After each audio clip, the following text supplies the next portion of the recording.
Hello everyone! Before we get today's episode going, I have a major announcement for you guys. I, yours truly, have opened a brand new merch shop!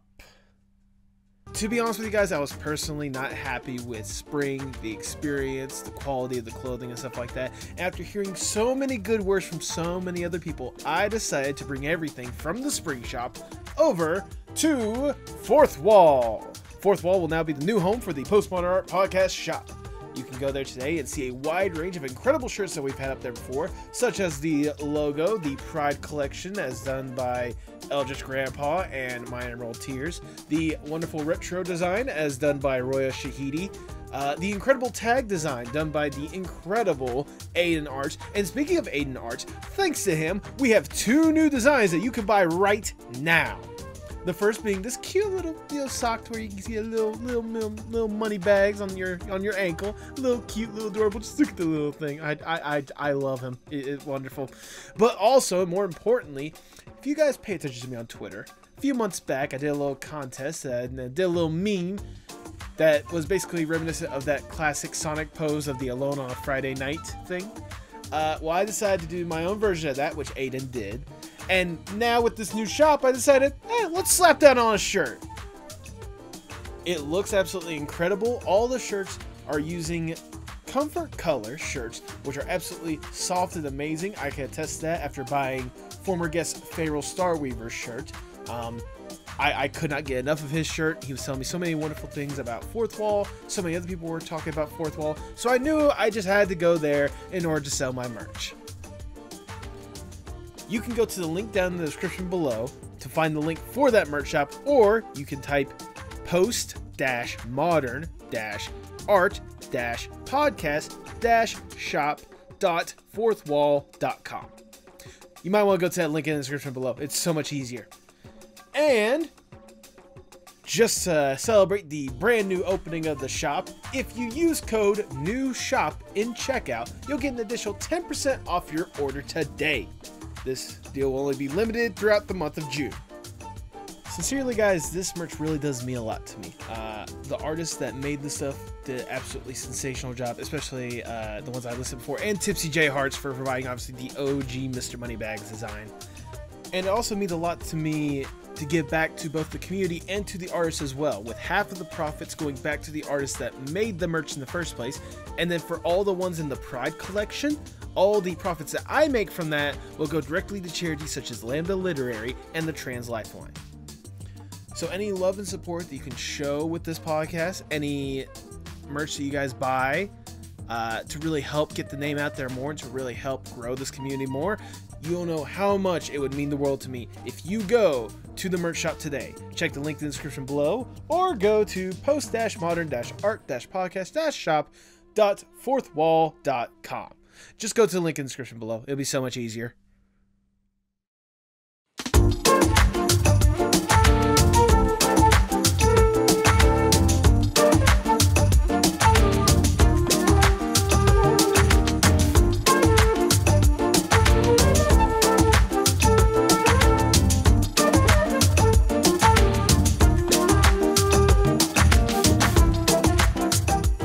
Hello, everyone, and welcome to the Postmodern Art Podcast, the podcast dedicated to giving artists who are wowing the world over the platform they deserve.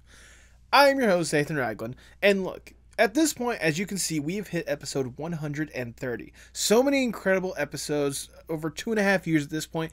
I cannot thank you guys enough, sincerely, for getting me to this point. So, as a way to kind of celebrate, in a way, I'm kind of going back to a guest that I've wanted to be on the podcast from the start. And let me tell you, the conversation ahead of you, absolutely worth the wait. Today's guest is Melody Iza, an animator, writer, and illustrator with experience on several incredible projects, including her own pilot for Nickelodeon, Off the Shelf. Like I said, this was an episode that I have been wanting to have for ages, and I'm so grateful that Melody was able to find the time in order to really hash this out. This turned out to be an incredible conversation, as you can probably tell with how long it is. I mean that in the best way possible. Seriously, it was so insightful to hear what Melody had to say, and I cannot thank her enough for taking the time to do this. And I know you guys are going to love and enjoy the conversation. Just a little bit of a heads up, though. Throughout the conversation, there's going to be times to where it seems like her connection stutters. I don't know if it was the internet on my side, internet on her side, tech issues or something like that. You probably should know by now at this podcast, tech issues are not exactly my strong suit. But it should not take away from the conversation too much. It's still a fantastic conversation that I know you guys are going to love. If you do enjoy the conversation, especially our guests for today, make sure you support Melody with the links down in the description below. If you enjoy the podcast, make sure you like, share, subscribe, or follow whatever audio streaming platform you prefer. Leave 5 stars wherever you can. Look, I see that stuff. I know. I see it, and I love it. So please give more. If you want to go even further with that support, maybe you should consider going to that brand new merch shop for Fourth Wall. We have a wide range of several incredible designs, including some new ones that I recently added to celebrate Pan Pride, whether it's pansexual pride or frying pan pride. Both done by the wonderful Salvador Salcido. Link to that shop will be in the description below. Please buy today. It is absolutely incredible. And look, if all you want is a nice, calm, cool, casual place to where you can meet some of the other incredible artists in this community, maybe you should consider joining our Discord server, the Artist Sanctuary. We've already developed quite an incredible community so far, filled with incredible artists showing off their work almost on a daily basis, and you should be a part of that group today. But now, without further ado, please enjoy the Postmodern Art Podcast. By the way, thank you after all this time for finally taking the time to come on the podcast. I don't know if you remember my initial email, back in 2020. I looked it up, and I mean, again, not that I've been invited to do stuff like this that often or anything, but God, I can't even specifically, because I don't remember exactly when it was. Because if I remember correctly, I think it was like August or September 2020. I don't know if this was the exact reason, but also I don't blame you if this was the reason. At that time, I had nothing. I didn't have any episodes or anything. So it was just like a random person be like, hey, I have this podcast. And then you look it up and there's like no podcast. And you're like, yeah, this is so interesting. No, for sure. And I mean, not that I thought it was disreputable right off the bat or anything. It was mostly just, I think at the time, with me being busy with whatever I was around then specifically, was definitely there was a lot that was kind of all over the place, I think, right around then. Well, I understand, and nevertheless, thank you for once again taking the time to be here. I really do appreciate it. Like I said before, obviously you're a guest I've been wanting to have on the podcast for a while, so I'm glad we could get this opportunity. Yeah, thank you. All right, Melody, before we really get going, I must ask the icebreaker question of the podcast, if I may. Let's say you get to go to a deserted island on your own accord. It's just you, alone with your thoughts. You get to kick back, relax, breathe. Get to truly enjoy yourself for a little bit. With accommodations, you're not stranded on an island. It's like a little vacation for you.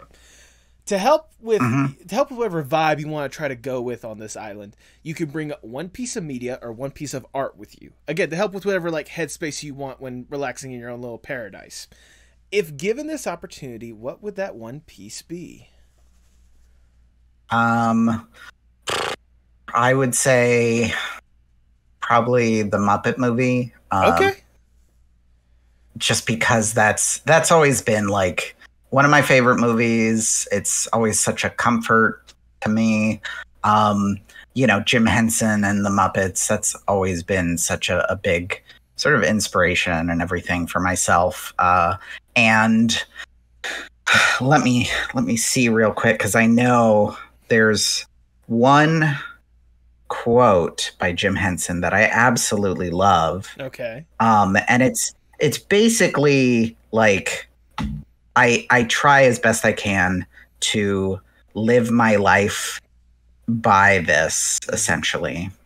And the quote from him is, "My hope still is to leave the world a bit better than when I got here." And yeah, so basically it's all I want to do is try to make as many people maybe a little bit happier, a little bit like laugh or smile or something, like feel a little bit better, even a tiny bit, like at any point as often as I can, because, you know, life is difficult. Yeah. And, you know, there's all kinds of things that everyone has to deal with. So like, I don't know. I just, I care about so many people and just would love for things to head in a better direction for everyone's sake and well-being. So like that's my hope anyways. I mean, I'm just gonna go ahead and straight up and say this right off the bat. I didn't realize that was a quote from Jim Henson, because that's just something that I personally do live by. Like that quote in particular. I try to live by mentality that no matter what kind of impact that I leave, I want to make sure that I leave the world better in one way or another than I entered it. That's just something I said from like day one. So the fact that like Jim Henson, who has had quite an impact on society on all sorts of different aspects with what he presented to the world, like I can understand why you take instant comfort in that, especially with like the Muppet movie. I mean, let's be honest, like even without the sentimental quotes and all stuff like that, it's just a good movie. It's just a great time at the end of the day. No, for sure. And I think it's a big thing to me about the Muppets and Jim Henson and like the way that they made things, like him and everyone involved. It was such a, like, it was silly, it was crazy, it was chaotic, but it was also like genuine and sincere and heartfelt. And like, you know, there can never be enough of that, you know, out in the world, I feel like. And, you know, so I appreciate that stuff so much. Absolutely. But nevertheless, the Muppet movie, that is your answer. You're locking that in. Yeah. Then if that's the case, well, I say let's get moving right along into the Postmodern Art Podcast. Welcome, everyone. I am your host, Nathan Ragland. Feel free to like, share, subscribe, or follow whatever audio streaming platform you prefer. Check out the new merch shop. Link will be down in the description below on Fourth Wall. And follow us on Twitter and Instagram at PostmodArtPod for future updates and guest announcements, including today's guest. She is a trans artist, animator, and writer with experience on amazing projects such as OKKO, Jellystone, and her own pilot for Nickelodeon, Off the Shelf, with sensational art style to boot. Welcome to the podcast, Melody Iza! Thank you. How are you doing today? You know, I'm doing all right. Doing all right. Good. I'm glad to hear that. I know I've said it before, but I'll say it again. Thank you once again for taking the time to do this once again. I'll probably leave this part in whenever I'm editing it, but like I said before, you were one of the first people that I had reached out to be on this podcast. So this is literally an episode years in the making, and I am excited to get the opportunity to sit down and talk with you, talk about the stuff you've been able to produce and stuff you've had a hand in, because you've had quite a resume, if I do say so myself. But before we really thank you. Before we really divulge into the stuff you've had a hand in, I want to know more or less the origin story of Melody in the first place. What got you interested in art and animation in the first place? All right, so let's see. I was born in a small suburb outside of Chicago. And I don't know, ever since I was really young, probably like 5, I think, I got to do like my first sort of book report type thing. You know, it was essentially like, you know, write something about anything or anyone, right? And so I picked Jim Henson because I love Jim Henson and the Muppets. And, you know, it's been so influential to me since then. But also, like, I don't know, just I always loved watching cartoons. I always loved Looney Tunes and Tex Avery cartoons like Droopy Dog and all of that. And then, of course, you know, was super influenced by a lot of, like, you know, early 90s Cartoon Network, Dexter's Lab, Powerpuff Girls, you know, all that good fun stuff. Other things like Rocko's Modern Life, early SpongeBob, like Chowder and Flapjack. Like, I know that was a little bit later, but yeah, stuff like that, and Samurai Jack, and, you know, the work of people like Gendy Tartakovsky and Craig McCracken and Carl Greenblatt and Thurop Van Orman. Just, I mean, again, a lot of different artists whose work I really love, and on so many different levels, like, you know, from just being able to communicate things in a way that's really fun and silly and like very bold, and, you know, it just, everything really pops and just feels super appealing. And so, like, I don't know, I always loved that stuff. And then my parents, you know, basically allowed me to, you know, draw and make art because it was, you know, like, oh, well, whatever keeps you out of trouble kind of attitude. Fair enough. So, you know, so I really just gravitated towards that and dived into it. And, you know, I mean, as soon as I could see, like, oh, credits, and here are these people who made these things, like, who's Tex Avery, who's Chuck Jones, who's Bob Clampett, and, you know, like, being like, oh, well, they made these cartoons, like, so that's a job that someone can have. And so it was always something that I was gravitated towards and you know, had wanted to do, again, ever since I was little. And I always drew.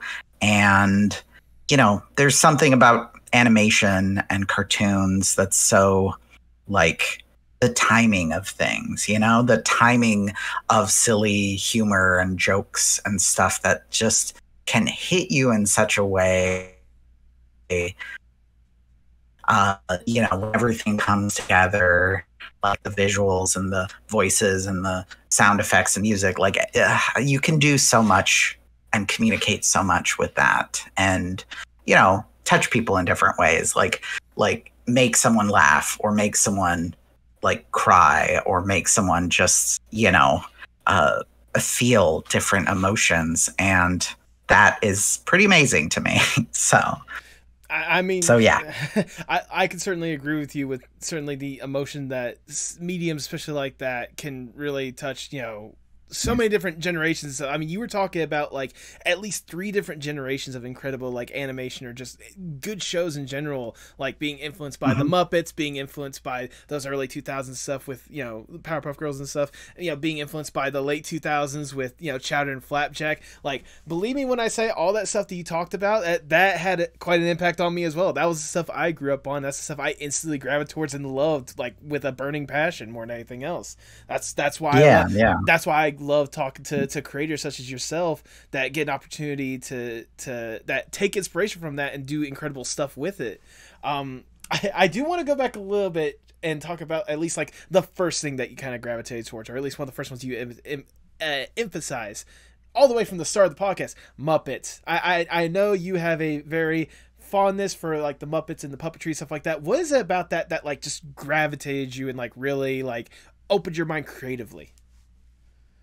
So, I mean, again, there's just that aspect of the Muppets that's so, there's this, like, Muppet camaraderie and sort of craziness and chaos and silly, ridiculous fun that, you know, I always loved and wanted, like, in my life, whether that's with friends or in the workplace, anything like that. Like, that was something that I just really, really, you know, gravitated towards, and is something that, I don't know, just strikes a chord with me in a very specific way, because, again, I love things that are really silly and dumb. Like, you know, I mean, anytime I'm, like, writing things or trying to think of a joke or something in a board that I'm doing or whatever it is, you know, I always am like, okay, well, how dumb can this be? Like, the dumber the better. And if I can push it more in that direction, like, oh, you know, this is kind of funny, but what if it was even stupider? Like, what would that do? And you know, and also thinking about things like, obviously, you know, my favorite stuff is character driven things. Right. And when the humor comes out of them and their they're just being the way that they are, and the way that their relationships work and how they interact with each other as characters. Like that's my favorite stuff. That's where it like, that's like the core of all the things that I love in animation and just storytelling in general. I mean, again, I love that in great movies and TV shows and, live action, animated, all of it.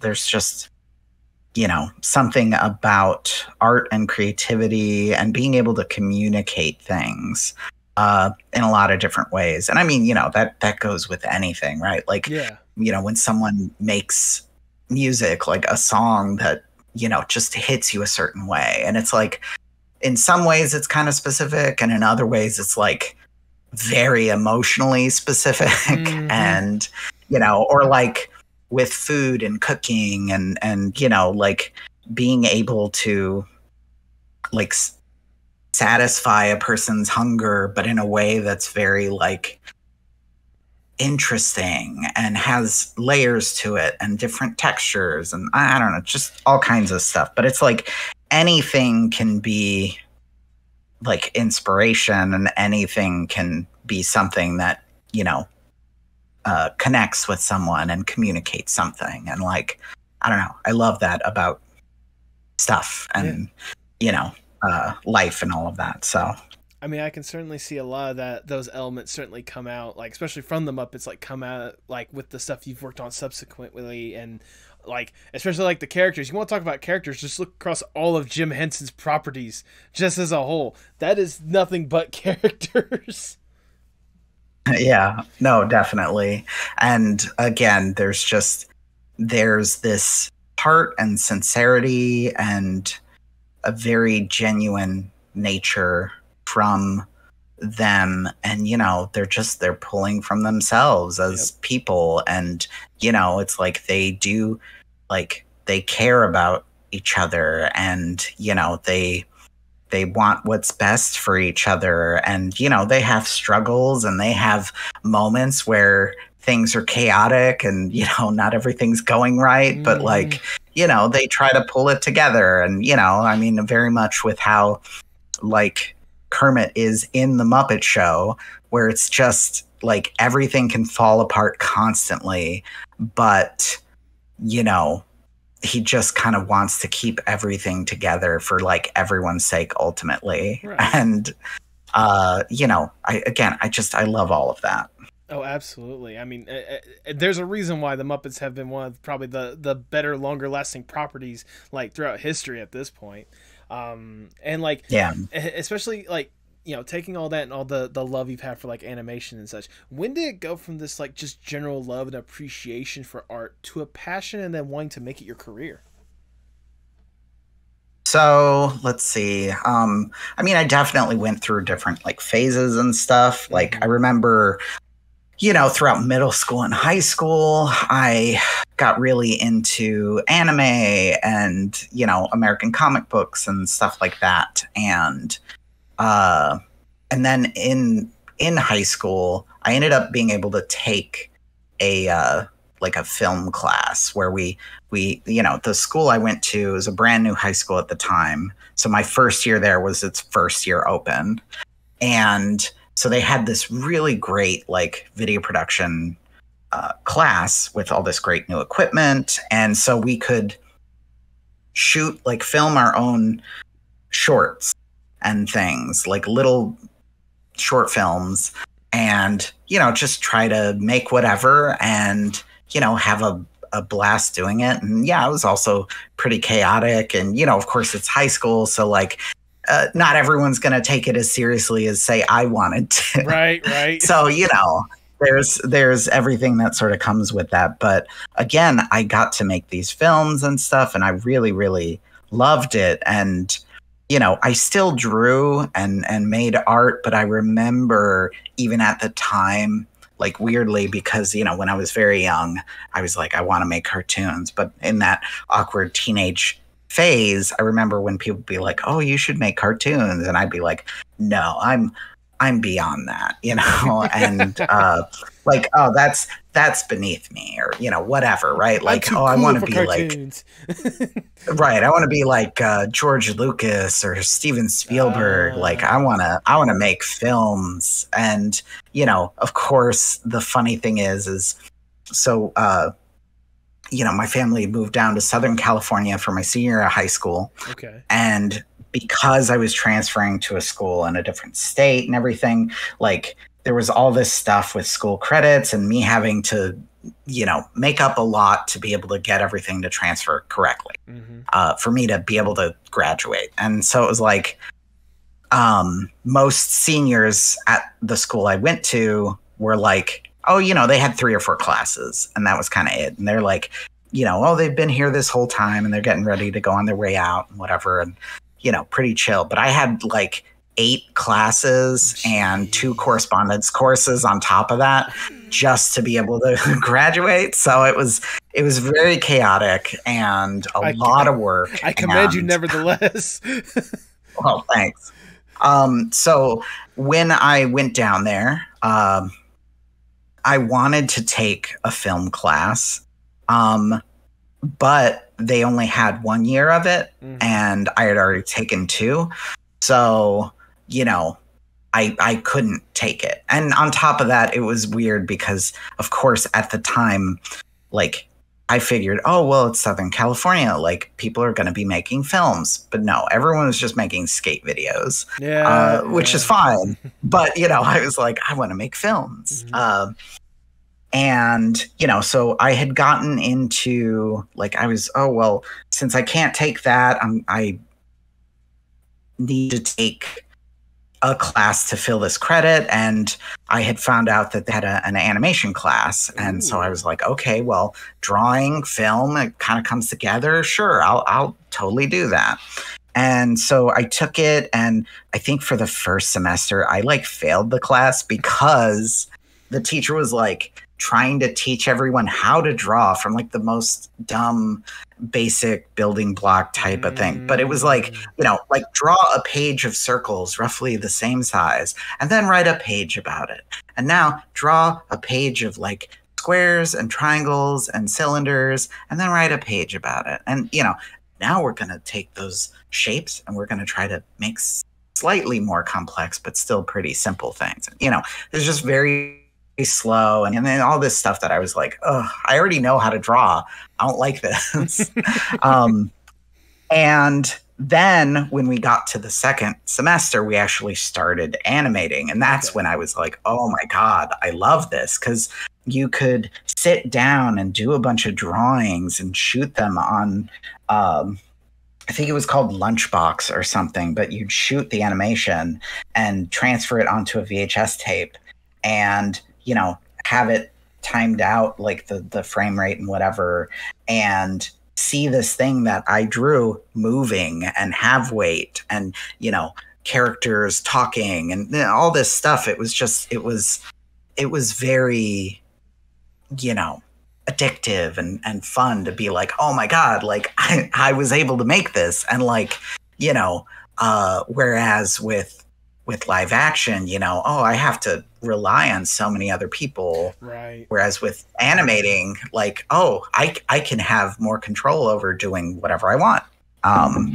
And, you know, so there was a lot of appeal there. But of course, you know, having worked in animation, like, you know, anything in entertainment, it's so collaborative and takes so many people to do anything. So it's like, you just, you know, you want good working relationships, and you want everyone to you know, have as good of a journey making a thing, you know, and even, like, more important than like how good or bad the end product of whatever you're making is, because of course you're going to work on some things that you're like, oh, I don't want anyone to know I worked on that, and then other things that you're like, oh, I'm really proud of this, and that, like, you know, that's some of the best work that I did or whatever. But, you know, again, more importantly than that, it's having a really good working atmosphere and everyone, you know, being able to like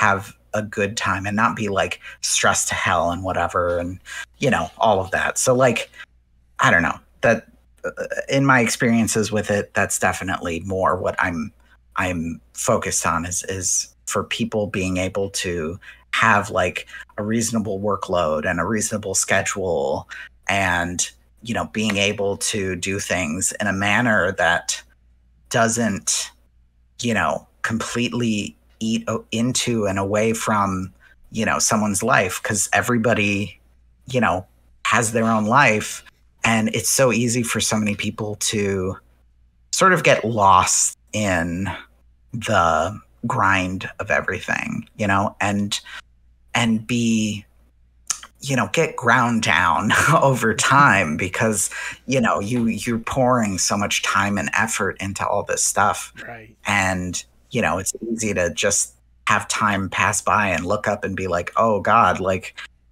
like where am I and what's going on?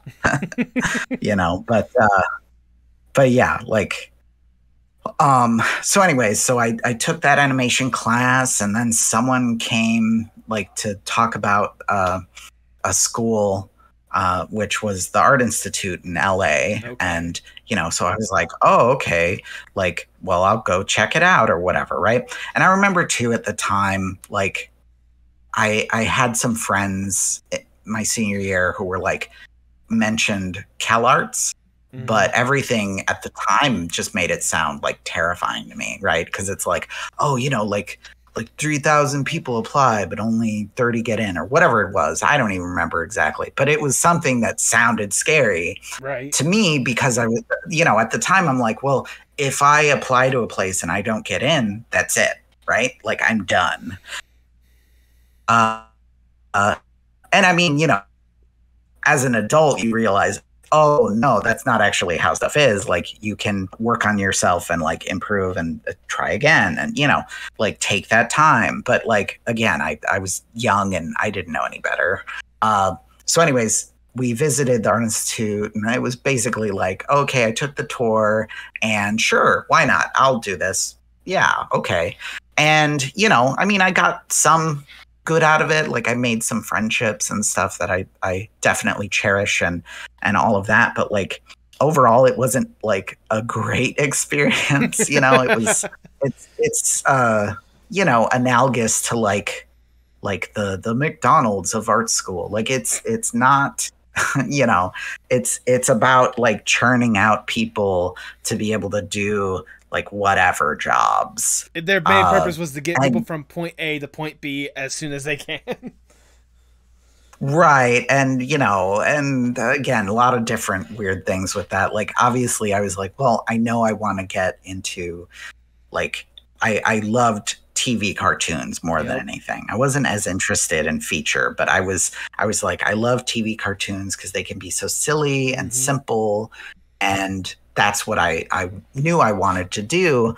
And so I took some of the basic 3D classes, like, animation and modeling and all of that, but I did not enjoy it. And, and then the administration, because I was talking to them and trying to be like, oh, okay, hey, I want to, see if I can somehow focus on the things that I actually want to do and see if I can make a short film and whatever.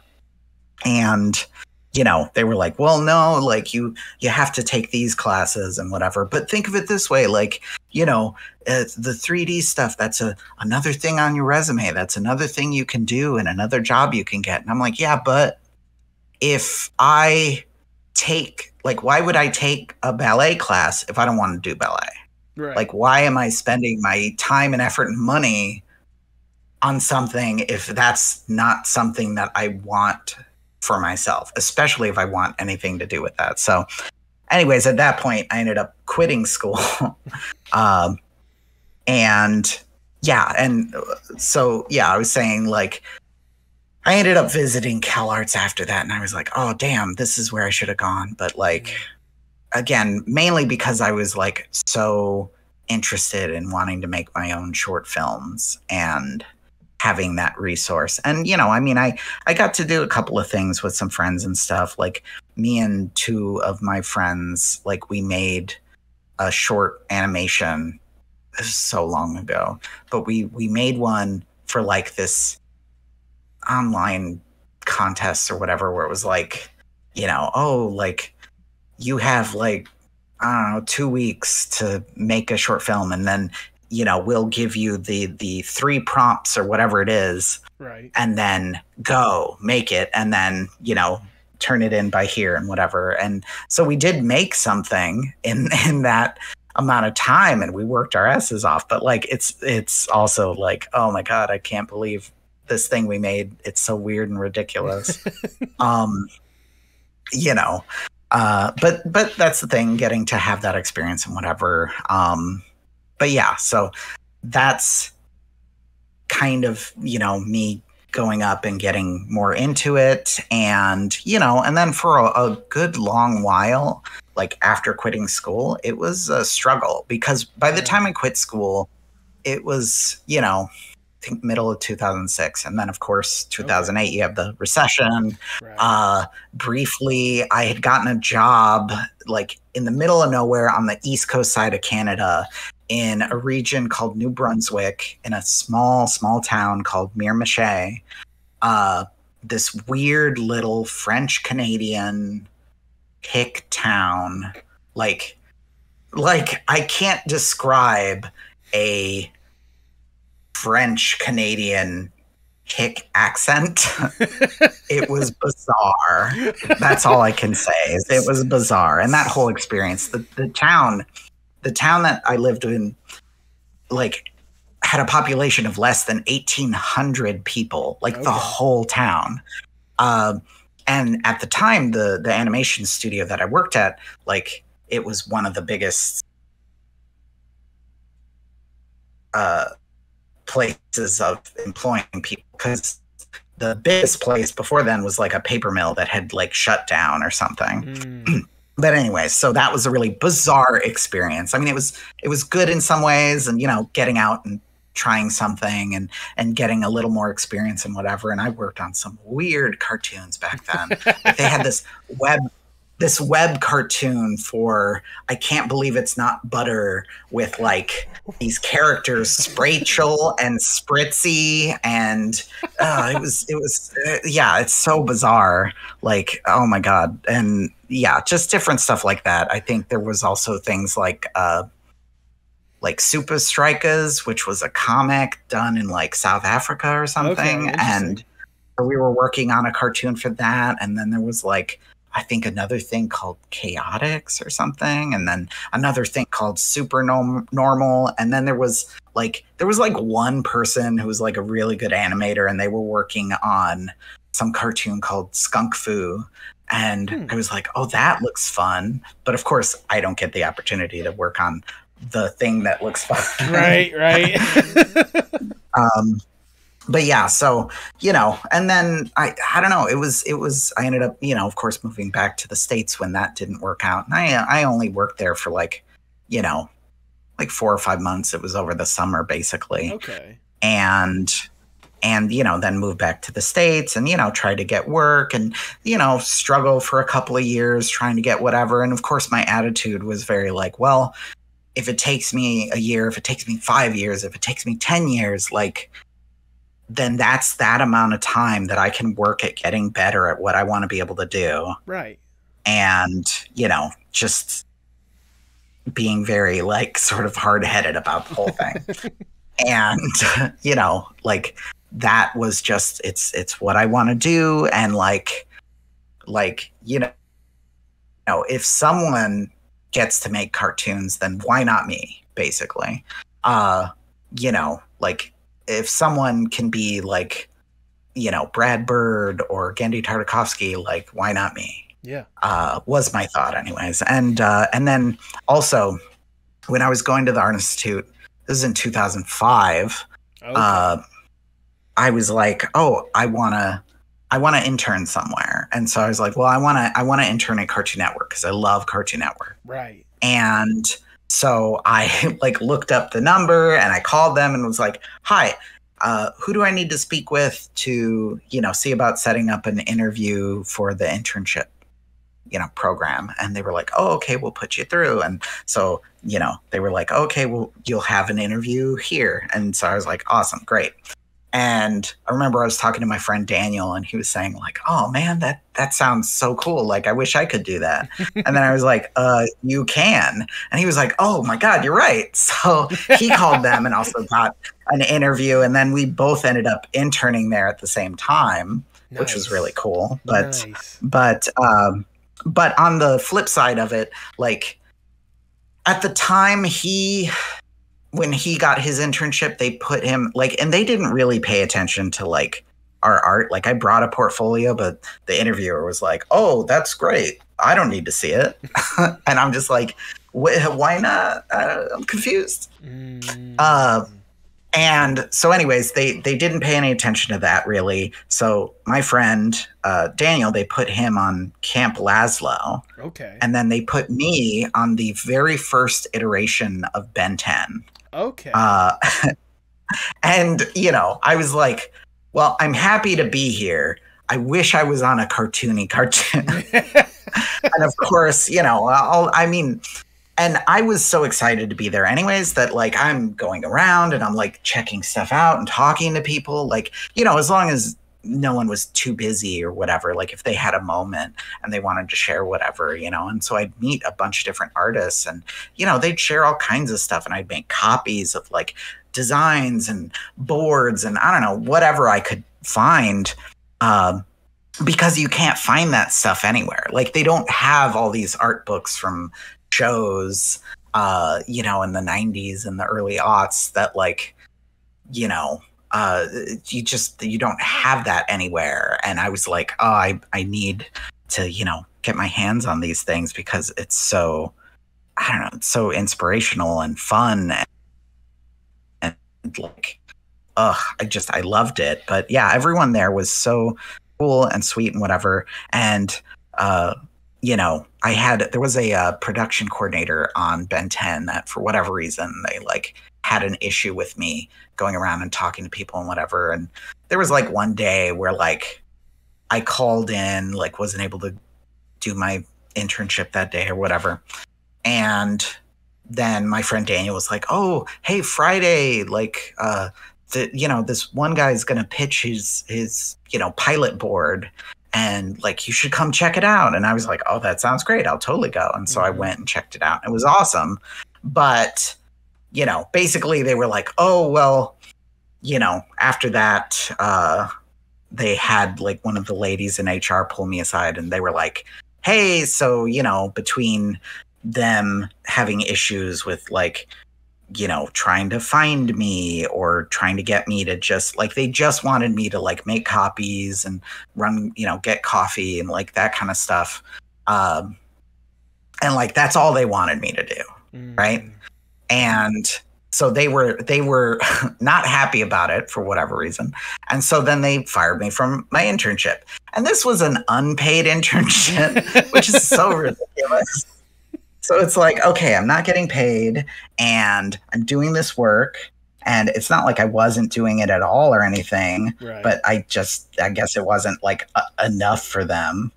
And so anyways, so yeah. And then I ended up like sneaking back into the studio after they escorted me out. And then I like went and talked to a friend and they like took me out for ice cream or something afterwards. And I remember I was so upset about the whole thing because I was like, I'm not mad at you guys. Like, I don't understand what's wrong. Right. But yeah, it was just ridiculous. I mean, you know how it is sometimes. And that's the thing. People, will have their weird attitudes about whatever. And it's just, weird. But, I had mostly a really good experience there, and got to meet so many different artists that I loved and looked up to. And, again, at the time getting to meet like, oh, here's Craig McCracken and he's making Foster's Home for Imaginary Friends. Right. And, I think Gendy was working on they were, I think, wrapping up on like Clone Wars or something. And right.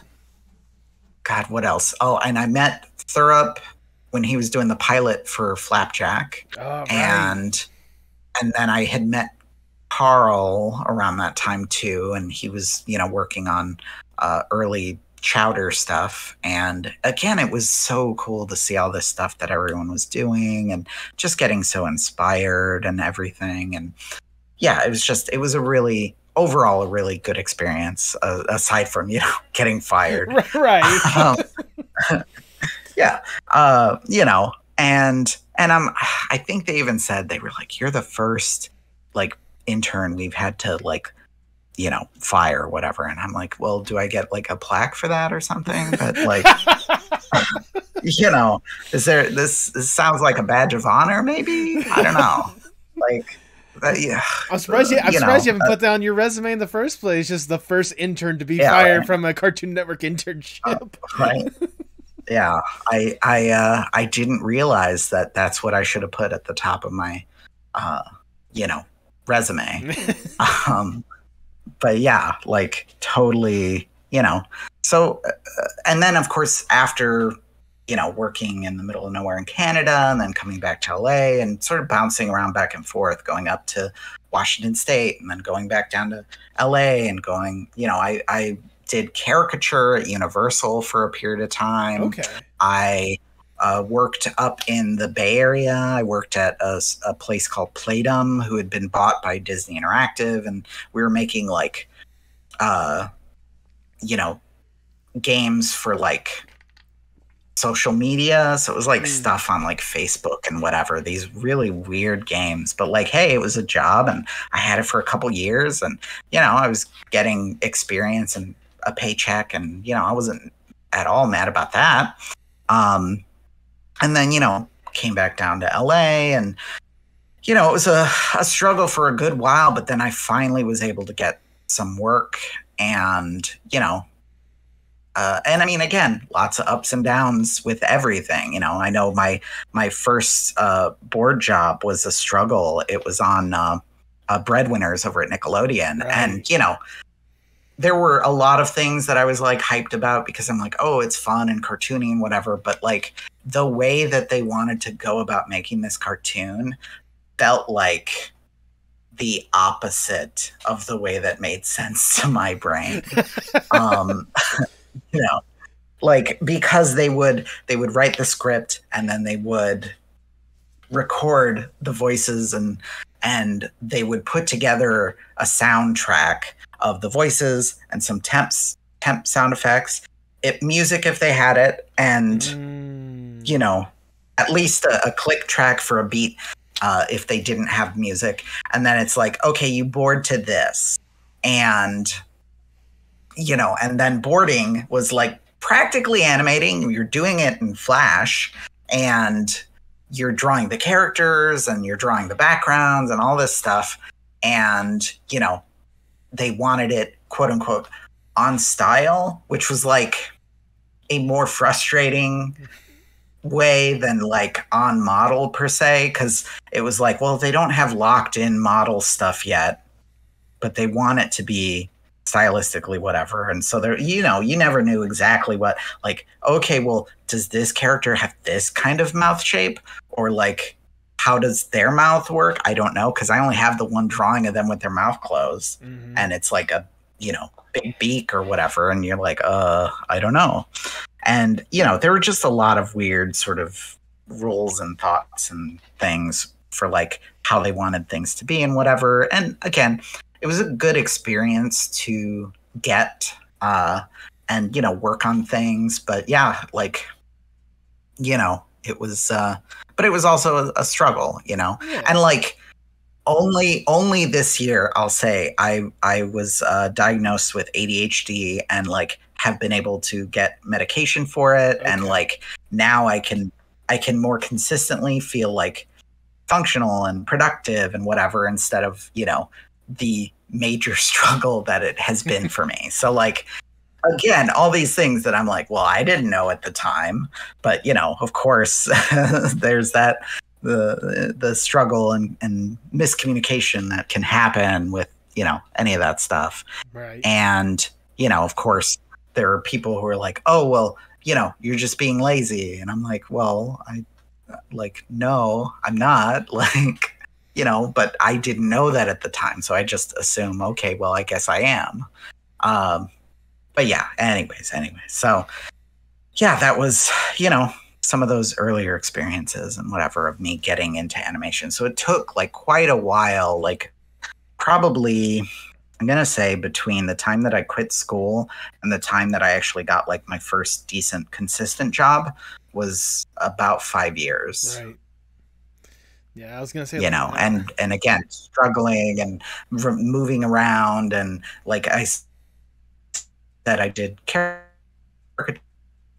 and I moved around so much and lived in like the weirdest little places. And, I lived in West Hollywood and North Hollywood and Burbank and Glendale, and, just bouncing around and staying on friends' couches and, whatever I had to do to like, I don't know, figure things out.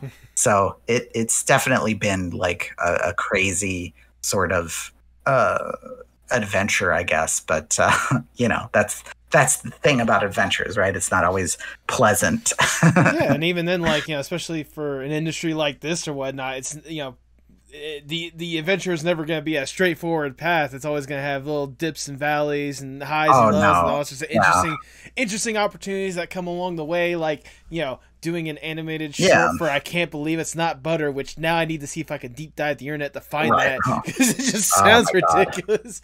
But have fun. It's not good, but have fun.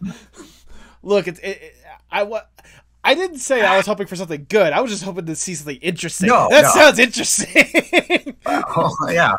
But, sure. If you want to see like an early aughts Flash cartoon, then I mean that's what you're gonna get. But at least I know what I'm expecting going into it. But I also I also love that you were talking about like some of the opportunities with like Cartoon Network and Nickelodeon, especially like Breadwinners. Like I imagine like especially that being like your first like official like first major job in the industry or whatnot. Like I said, it was a learning experience, but I can also imagine like how interesting it was, especially hearing now how the animation more or less went, where they kind of took care of everything first and then you did the animation part of it, which correct me if I'm wrong, that sounds a little backwards than how it's initially really supposed to be done. Well, I mean, as far as like how it generally and more traditionally is done, it's definitely very different than especially a lot of stuff in TV, because the schedule's so short comparatively. Okay. There again, I mean, to each their own and whatever. Yeah. Like they want to make something that way, that's fine. But like to my brain, it did not make sense. Yeah. I like the process when I get to, have a hand in the writing and, getting to do more of a board driven thing. The chances that I've had those, or any time that I've gotten to work with someone and get like good clear direction, like, oh, this is what they want, and they know what they want, and it's like, great, I can hit that for them, as opposed to like a potential moving target where it's like, well, I don't know exactly what I want, and you're like, okay, well, what about this? Well, no, I don't want that. All right, well, how about this? No, it's not that either. And it's like, well, what is it? And it's like, well, I don't really know. And you're like, oh my God. Like, but again, that's the struggle that can, take place in this type of field, because it's creative work. And anytime you're doing something creative for work, and I mean, so many things are so much more creative than people think, like you wouldn't think someone could be creative with math, or, someone could be creative in a science or whatever, but like people are and can be, and things aren't as like rigid as, I know, again, everyone likes to put things in little boxes, but like, we're organic and messy, and it does not work out that way. It does not. No. And I mean, even then, like you're talking about like that being some of the first experiences and such. But I mean, obviously, like I said, you have to start from somewhere. And I mean, obviously, I imagine, shows like Breadwinners like led you to some other interesting opportunities to work for stuff like that. One of the opportunities I wanted to talk about that I was really interested in wanting to talk about is you actually had a hand with helping out with at least the pilot for what ended up being like a very beloved show, OKKO. You helped out with the Lakewood Plaza Turbo pilot a little. Yeah. So I mean, and I had the most minor minor part on any of that. I mean, it was nice, a really good experience. But Ian Jones Cordy had reached out to me and was like, hey, like, you know, we want you to, you know, do some color stuff. And so I was like, oh, great. So, you know, I got to do some color and painting some backgrounds and things. And, you know, it was a really good and fun experience. I liked working with him. Yeah. And I think I can't remember for sure. I know that I worked with other different people, you know, through them and all of that. But like, I absolutely love OKKO. Yes. Like, it's such a good and fun show. Mm-hmm. And like everyone that was involved in making it, like they're all so good and fun. And so like, I'm very grateful that it exists and that I've been able to enjoy it. You know, I would love for more things like that to get made because again, they're so fun and good and silly and ridiculous. And like, right. You know, and in that sense, it definitely hits that note of like really silly, but also like pretty genuine and sincere, you know, much like Jim Henson and the Muppets. Yeah. So, you know, that's just something that I love anytime that's the case with something like that. So again, great stuff. Yeah, absolutely. And especially like you said, OKKO is a great example of a show being like that. And especially hearing stuff from like the cast and crew like since then or whatnot. They like any people that worked on a show like that are people that I would dream to have on this podcast to talk to them about like that fun experience. But I mean also like with what you were talking about, like wanting to have that like fun character driven show and stuff like that. I know you personally tried to make that a reality with your own stuff with, like I mentioned in the intro, the pilot that you presented to Nickelodeon called Off the Shelf. Now I went back and I watched this short and I love it. I genuinely do. It was a nice Thank you. It was a nice charming short. I was just wondering, like right off the bat, how did the concept for this short come to be and how did you get an opportunity to present it to executives? So let's see. Again, I was working at Nickelodeon on Breadwinners at the time. Mm-hmm. And I remember I had been, you know, I mean, for a long time, I had always been kind of like dinking around with ideas for different things. And, you know, I had this little idea of a couple of friends that like work together at a place. And I kind of wanted, like, I was like, oh, it would be fun if they worked at some weird like warehouse place that's kind of like Amazon in that, you know, it's this big place, but like it's weirder and crazier because, you know, it's kind of like you could have anything there and, you know, have all these sort of like weird, silly, cartoony possibilities. And, you know, an excuse to kind of do anything. It's like, oh, well, if I wanted to do something with giant robots, then like easy to, you know, use any excuse to do something like that, or right. Dinosaurs, or I don't know, whatever. But so that side of it. But then also I worked really hard on trying to sort of set up this nice core dynamic between the main characters and, you know, sort of their relationship together. And anyways, so I had this idea and I knew I was like, well, I kind of want to make a short. And, you know, I was just thinking about it on my own. And then one friend of mine, God, I have to think for a second because I think his name's Kevin. Okay. But anyways, so Kevin, he, I think, was working over in development or something. And he was like, hey, we, you know, like we've got a shorts program over here. You should pitch something. And so I was like, oh, okay. Yeah, sure. Why not?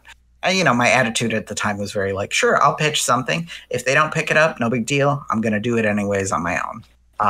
Or at least that was my attitude at the time. So, you know, I pitched it. And I also had pitched, like, having pitched a fair amount, like I've learned, especially when pitching to like executives for development or, you know, anything like that, I try to set stuff up in a certain way, you know, where it's like, okay, I'm going to start with like probably my weakest idea. And then I'm going to go and pitch the like next stronger idea. And then I'll end with the strongest idea that I have. And, you know, in that sense, it's kind of like, oh, look, I'm getting better in this short period of time. Mm-hmm. And, you know, and then the other aspect of it, which is when pitching, one, you want to know what they have and what they're looking for, right? And what they're not looking for. Because, you know, there were different times, like I remember when I interned at Cartoon Network, you know, they had their lists of like, don't pitch these things, right? It's like they had Camp Laszlo and my gym partner's a monkey. They were like, no monkey shows. The weirdest one that they had was, and it made me wonder, like, who was pitching this? And not only who was pitching this, but who was pitching this so much that they had to say, don't pitch this, which was shows about a trio of crime-fighting clowns.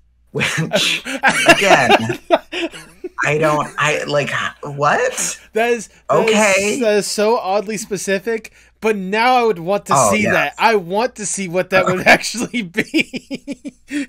Well, the thing, too, with stuff like that, because you could go a bunch of different ways with it, but like more than a concept of something is the people that are making it, right? Mm-hmm. Like a show of that premise by someone like Gendy is wildly different from, you know, Rebecca Sugar, or, you know, very different from, you know, Dana Terrace or Matt Brawley, or I don't know, just everyone has sort of like the way that they like to do things and sort of their thoughts about stuff and all of that. So it's like, you have the same premise or idea, but like someone's execution will make it vastly different. Mm-hmm. So yeah, in that sense, you know, but anyways, so going back, so I pitched and they had gotten back to me and they were like, we like it. We want to make a short. And I was like, awesome, like, great. I'm on board. And so I got to go through the whole process and everyone was really great in it. You know, the people that I worked with at the time, well, one of the main ones who she was fantastic was Mary Harrington. You know, she was super supportive, you know, the whole way through. And, you know, then other people like Jenna Boyd and Jill Sanford and, you know, helping with different things and being very encouraging. And sometimes they'd have notes, and you know, my attitude with things like notes from executives is like, okay, I'm going to try to think about it. Mm-hmm. And, you know, I will take anything into consideration. Like, I'm not going to reject stuff outright. But if I feel like this isn't really going to help or improve anything, you know, it's not really a great note, I'll probably just ignore it. But if it's, like, I try to think generally, if it's like, okay, how can I approach this in a way that addresses the note and makes this thing better in the way that I like and want? And so that definitely helped, being able to make some changes as I was making it that really helped improve it in a lot of ways. And, you know, but yeah, so, you know, got to write it and board it and direct it and, you know, pick the different people that I wanted to work with. I got to work with an animation studio up in Canada called Jamfilled to do the animation for it. And they were fantastic to work with. Like, when they sent their first pass of animation, because they did it in Toon Boom Harmony. Okay. But when they sent their first pass, you know, while there were maybe a couple little things where it was like, oh, maybe change this or fix that or whatever. But I was so happy with it that I would not at all be upset if it was like, I couldn't touch it at that point. Like, oh, it's done. You know, I would have been like, no, it's great. I love it. But they really knocked it out of the park and did a fantastic job. And I was so happy the amount of, you know, like fun additive things that people would bring to it as we were making it, you know, just little things, the way they'd animate this one thing. Like, you know, one of my favorite scenes in it is kind of, I feel like I called it like the staircase scene, but it's essentially when everything goes wrong for Max. Yep. And it's, you know, oh, you're fired, you're evicted, you know, all these things. Cause it was like, well, what's a bad thing? Okay, well, what's worse? And what's worse than that? And what's worse than that? And, you know, like, oh, okay, let's, you know, really push that in that sense and whatever. And during one of the shots, it was, I think, a couple of hobos who were like, yep, you know, you're out of the gang. And the way they animated the wobble on this character before they like flop down and fall over, it was just so good. But they did just excellent work. And everyone that I got to work with, you know, people like Chris Eliopoulos, he goes by Elio, and then Geneva Hodgson, I got her to do some like you know, special poses and like character design stuff, and so that was fantastic. Like, she's great. And yeah, just, I mean, again, a bunch of people that I got to work with, and it was just a really, really good experience. And it really like helped me feel a lot better about so many things, in the sense that it was like, oh, okay, well, while I was struggling working on Breadwinners and going, this doesn't make any sense to me, this process, you know, getting to actually go and do work on a thing and have a process and be like, oh, okay, this makes sense to me. Oh, and it's fun. Oh, and it can all work out. And, you know, oh, hey, and it's turning out pretty good. And, you know, the other couple of things that had sort of popped up for that experience, they had taken it, like they had screened it at, I think, like San Diego Comic-Con somewhere or something, and like one year. And then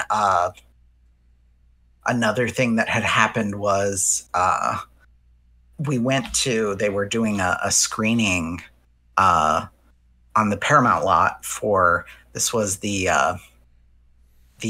second SpongeBob movie. Okay. So it was like a screening for employees of the studio, and, you know, it was like, okay, we're going to have this fun and whatever. And they screened my short in the theater before the movie. Okay. And that was an amazing experience to get to sit with the whole audience and like hear and see like their reactions to stuff was so fantastic. I mean, again, it's just, you're like, oh, wow, like that feels so good to be able to like actually experience that, you know?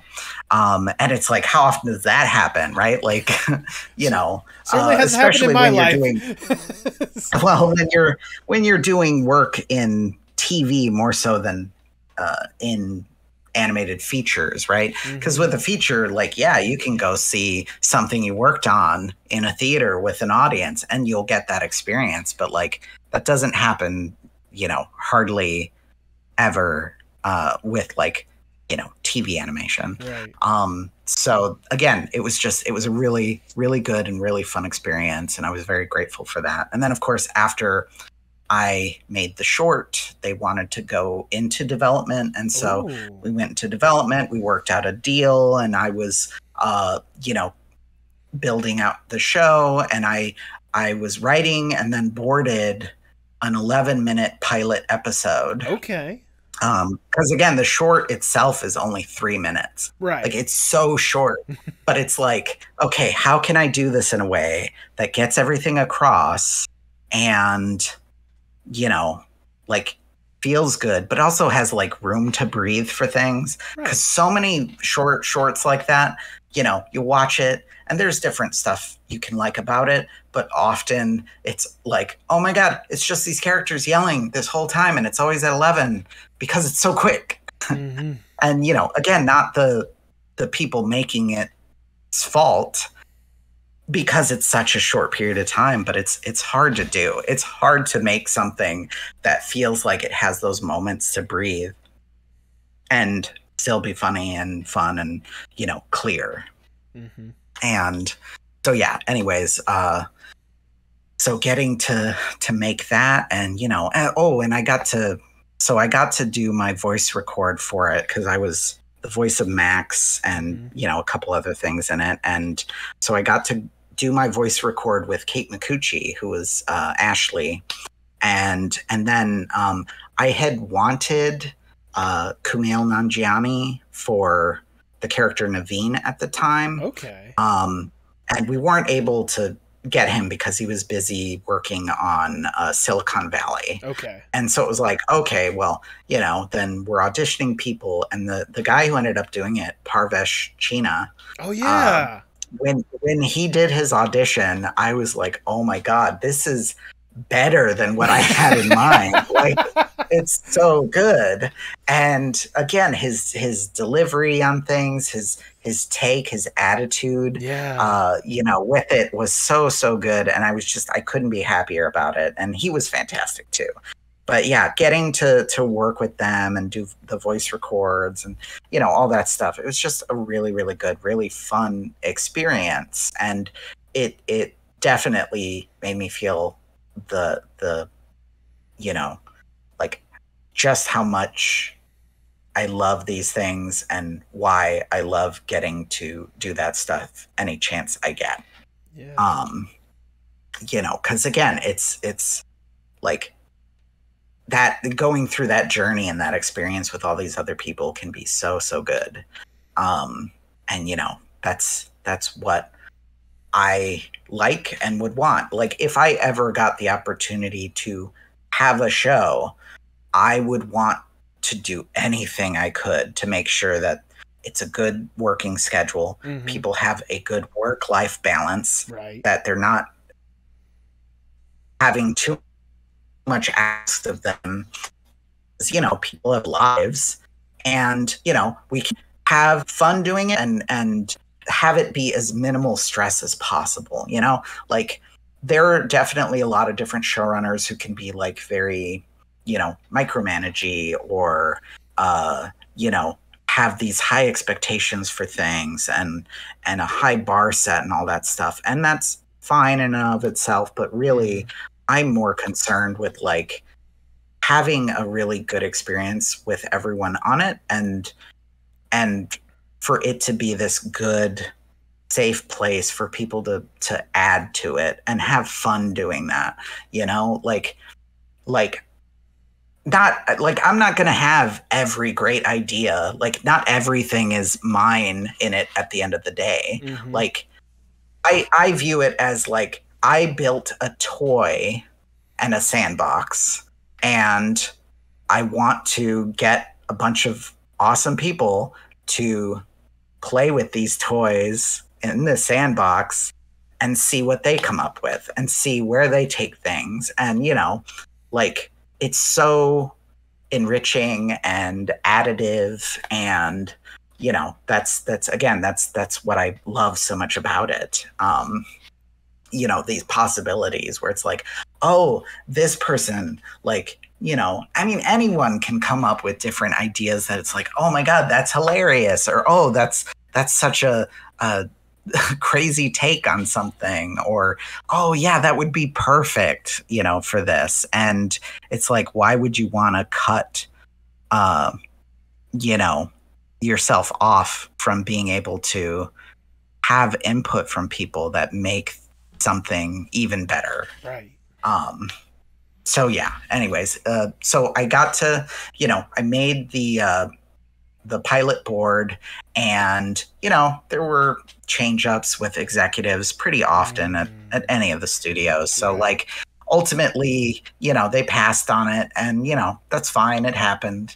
But I got to make that board.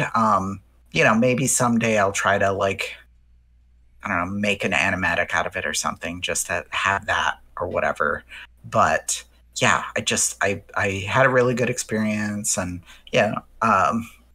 And then a a little bit later, I also had gone into development with one cartoon idea over at Amazon. Ooh, okay.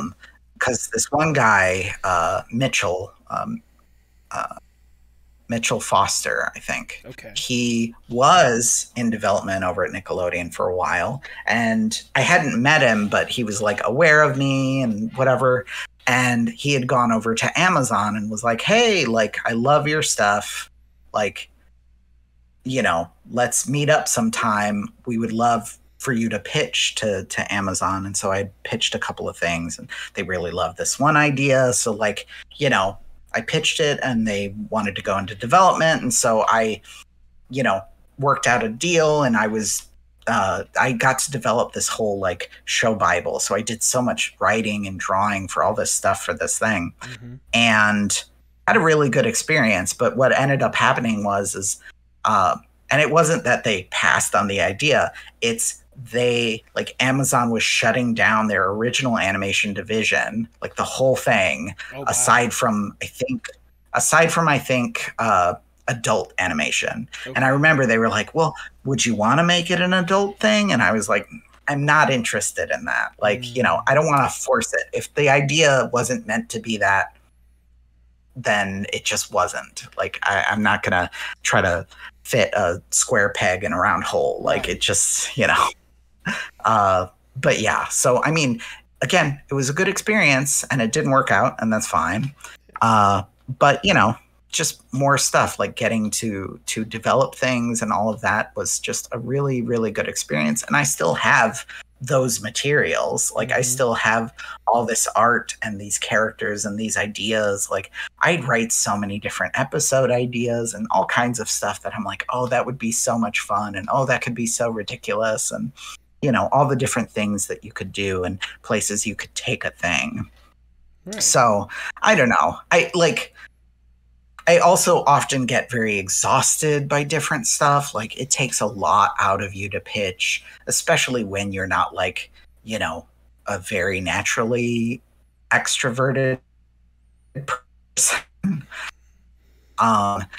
And, you know, it takes a lot out of you. You know, there's a lot of work that has to go into it. It's so, like, draining and stressful and, you know, so, you know, but at the end of the day, also, I can't get away from the fact that I love this medium so much, and the possibilities that you have with it, and being able to make something that exists in time, you know, like being able to time something out and make something hit a specific way, like that, and the way that something moves and, you know, animates and is really like silly and poppy and whatever. Like, I love that so much. So I find myself to keep coming back to wanting to make things in that vein. So, you know, we'll see how stuff goes. But again, I mean, absolutely. I mean, one, just hearing the experience that you had, like, just making this thing, like, it sounds incredible. It sounds like an experience I imagine any animator would want with that. Just kind of creating this incredible world more than anything else. And, like, I will say, watching the short, as a forklift operator myself, I relate so much to some of the issues in there.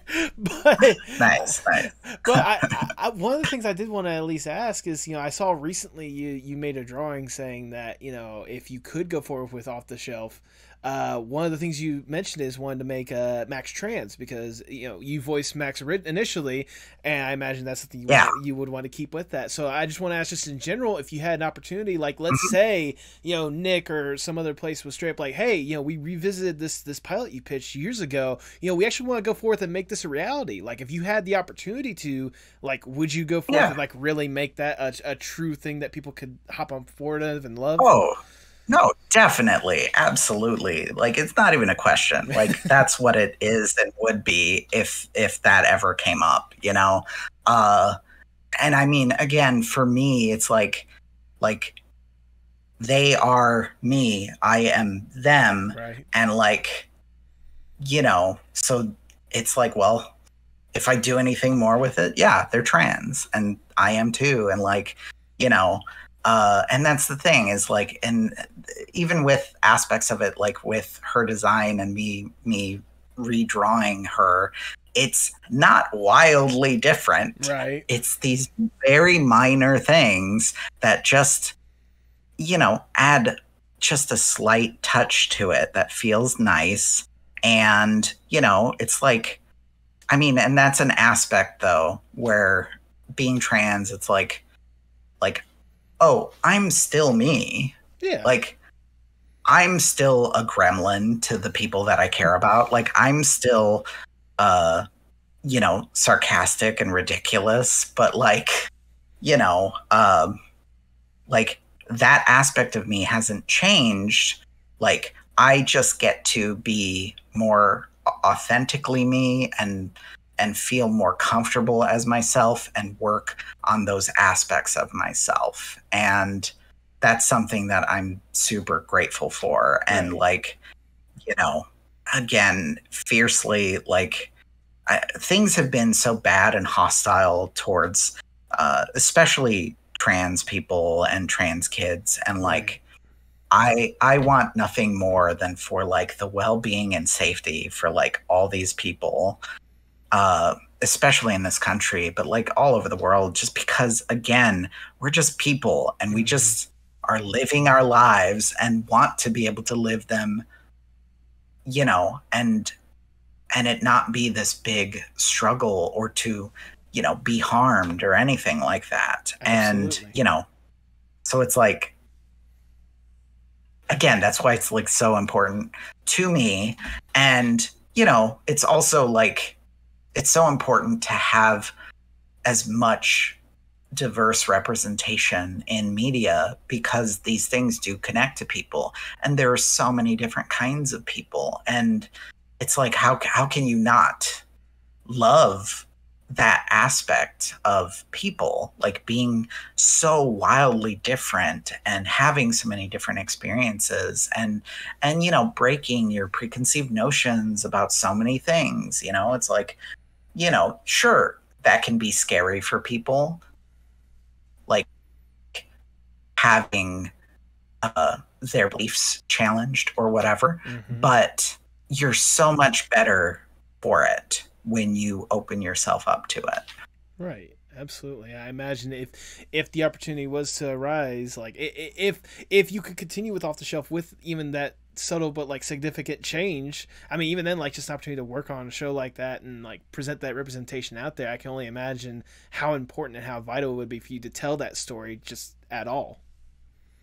Yeah, no, definitely. And I mean, again, like anyone who gets the opportunity to do those kinds of things, like I'm all for. Like I love that aspect of it, and want just more things, more good things. And it's okay for people to like, people are gonna make things that aren't perfect and messy and whatever, and like that's great too. Like, it just is how we are as people, being so like, again, organic and messy and, all over the place. And, just want more of that for sure. Yeah, that messiness is always appreciated out there. Unlike on this podcast where it's all nice and clean. Oh, fuck, there goes my glasses. No, I'm joking. No. Nice. But in all seriousness, no, like that's something that I love to see and I love to champion as much as I can. Like seeing that kind of stuff out there, I like, I don't think it's brave for me to say, but like at the end of the day, like this kind of stuff needs to be out there. Like this stuff needs to be seen. And if it's not for you, that's great. But like it's for someone and they're going to love and appreciate it. And there's going to be some aspect that hopefully you'll enjoy. But if not, well, there's a variety of other stuff out there for people. And at the end of the day, this stuff needs to be there for everyone. So, yeah, no, definitely. There you go. But, sadly, like I said, we talked about Off the Shelf. You had the stuff boarded out, but it didn't go forward. But I imagine, I don't know if it was just the short itself or just the more experience you had, but it's not like you stopped when Off the Shelf stopped. You had other incredible, great opportunities and such. And I'm just like, oh yeah. I'll say, like, I'm looking at some of the opportunities that I didn't even mention or whatnot, but like one of the things I want to talk about is there's 3 shows that I at least noticed that you had a hand in that involved with revitalizing old properties that you eventually got a part of. Yeah. And I'll go down like the first two real quick before I get into the big juicy one that I definitely want to talk a lot about. But like, okay. Peabody and Sherman and Rocky and Bullwinkle. How did the opportunities to work on those shows come to you in the first place? So with Peabody and Sherman, I had gotten, like an agent. Okay. Because I was going into development. Like when I did the short, I didn't need an agent. Okay. Like they asked me if I wanted representation for it or like a lawyer or whatever. But at that point, I was like, well, these short deals are like pretty much the same for everyone. So like I'm not gonna need whatever for that. But when going into development, I needed someone who like knew people and could help sort of fight for the different things that I want, and that way it's like, oh, I don't just have to fight for myself in this arena of it, and especially again with me not knowing all the different aspects of that side of the business. Mm-hmm. So that was super invaluable. But what had happened was I had gotten a board test for Peabody and Sherman, and so I'd submitted it. And the guy who ended up being my director on that, Miles Thompson, who's an amazing artist and amazing person, I like love and miss him. He's so cool. But he liked my board and was showing it to Dave Smith, who's the showrunner. Okay. And he was like, hey, we should hire this person. And at the time, Dave was like, oh, no, I have this other person that I'm more interested in, right? And then Miles showed him my short. And that's when Dave went, oh, okay. So again, another reason why I was so grateful to be able to make my short and make something like that as this very clear example.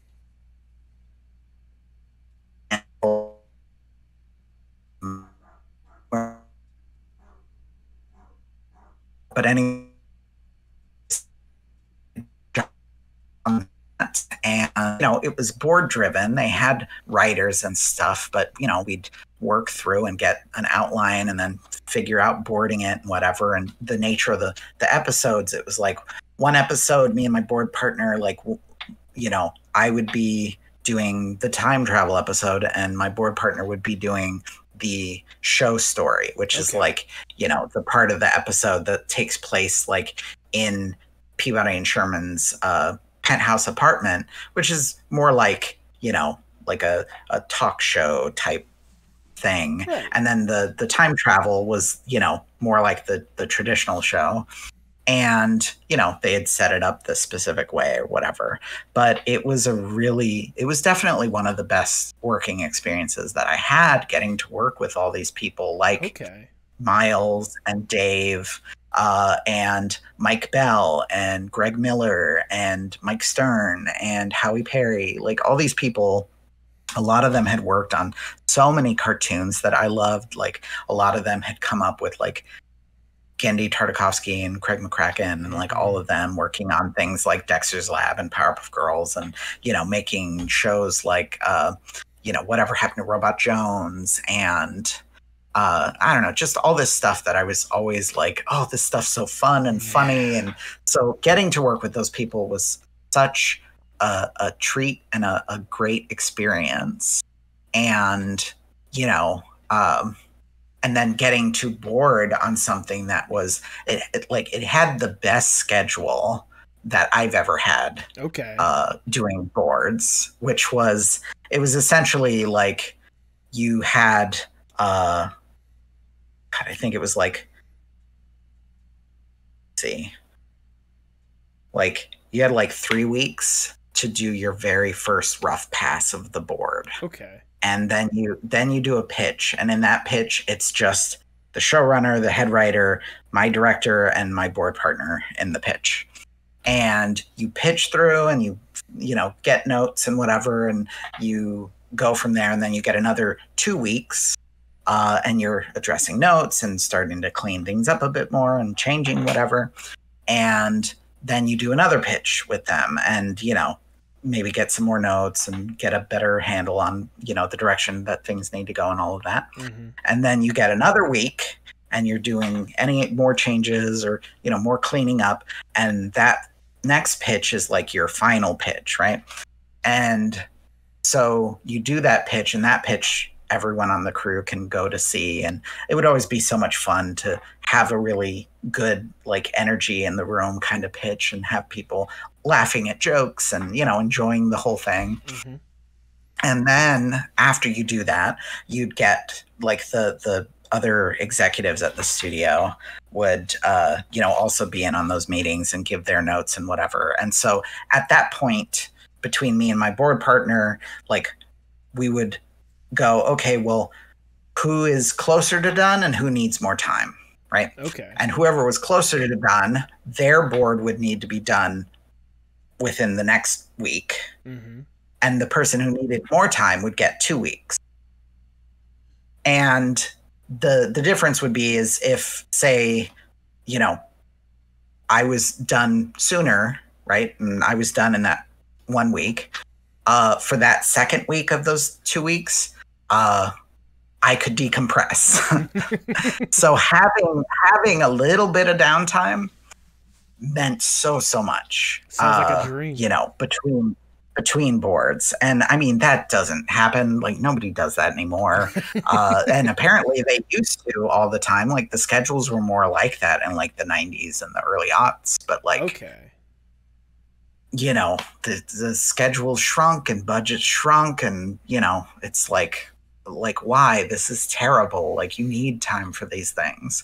But anyway, so it was a really good experience getting to do that. So altogether, one episode, your time boarding is anywhere between 7 to 8 weeks, which, like on average now, like a board is 5 weeks. And that's like average, sometimes 3 or 4 for the whole board, which is ridiculous to me.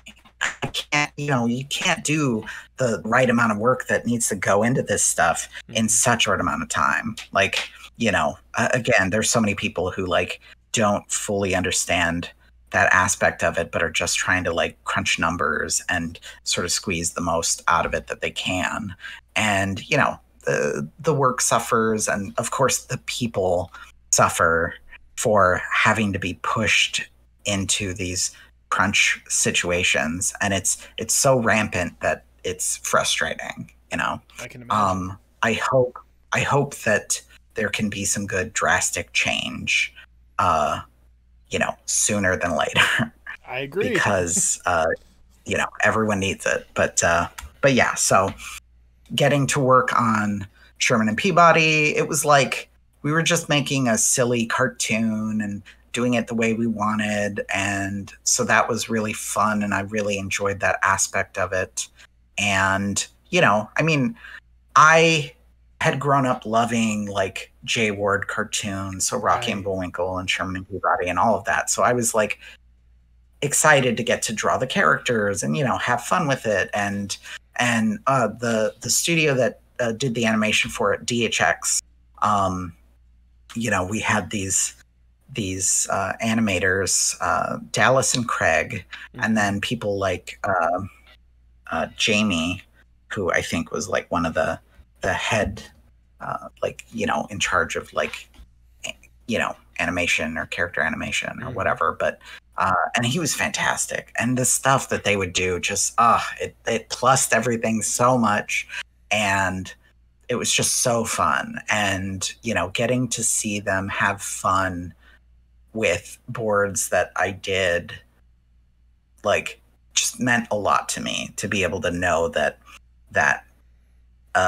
me having fun helped translate down the line for other people getting to have fun with it, and it not being like a too rigid of a process, and not being able to, be additive as animators and whatever. Because I know a lot of situations where people work with studios overseas or in Canada or whatever, and they don't get a lot of input on whatever, you know, they're the factory putting together the hot dog that is the end product. And that sucks. Like, it sucks that they're put in that position because they're artists and they're creative and they're like, there's so much potential with them. Like, again, how would you not want to utilize that aspect of it and give them, you know, that little bit of freedom and control to be able to be additive and you know, have fun with it. Right. And so yeah, anyways, that was a really good experience. I worked on Rocky and Bullwinkle, and I liked a good deal of the crew that I worked with on that. Mm-hmm. When it was developed initially, it was the showrunner of Peabody and Sherman, Dave Smith. Mm-hmm. And so he was developing a Rocky and Bullwinkle cartoon, and they were going to do it for Amazon and all this stuff.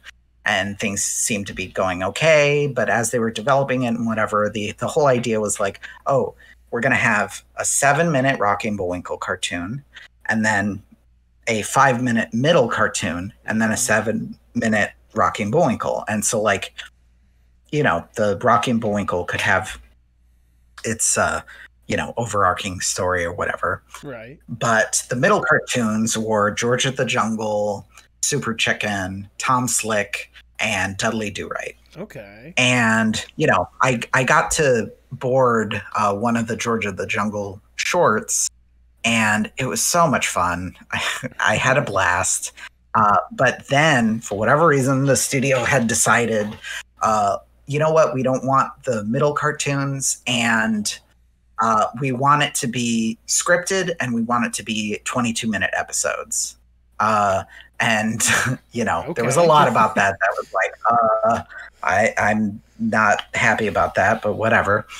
And so I can't remember in what way, like if they let him go or if he left of his own choice, but Dave ended up leaving, and the showrunner that they brought in is this guy, Scott Fellows, who created what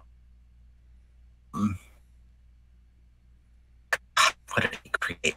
Oh, he created Johnny Test. And he also did, I think, like Ned's Declassified School Survival Guide or something. So he did like some live action stuff and then some, you know, Flash cartoon things as well. And so, like, for whatever reason, the studio was like, oh, we'll bring him in as the showrunner, which was crazy because on top of him running this show, he was also running another show up at a studio in Canada, which is like crazy because it's like, you need this person for so many things and they're gone half the time.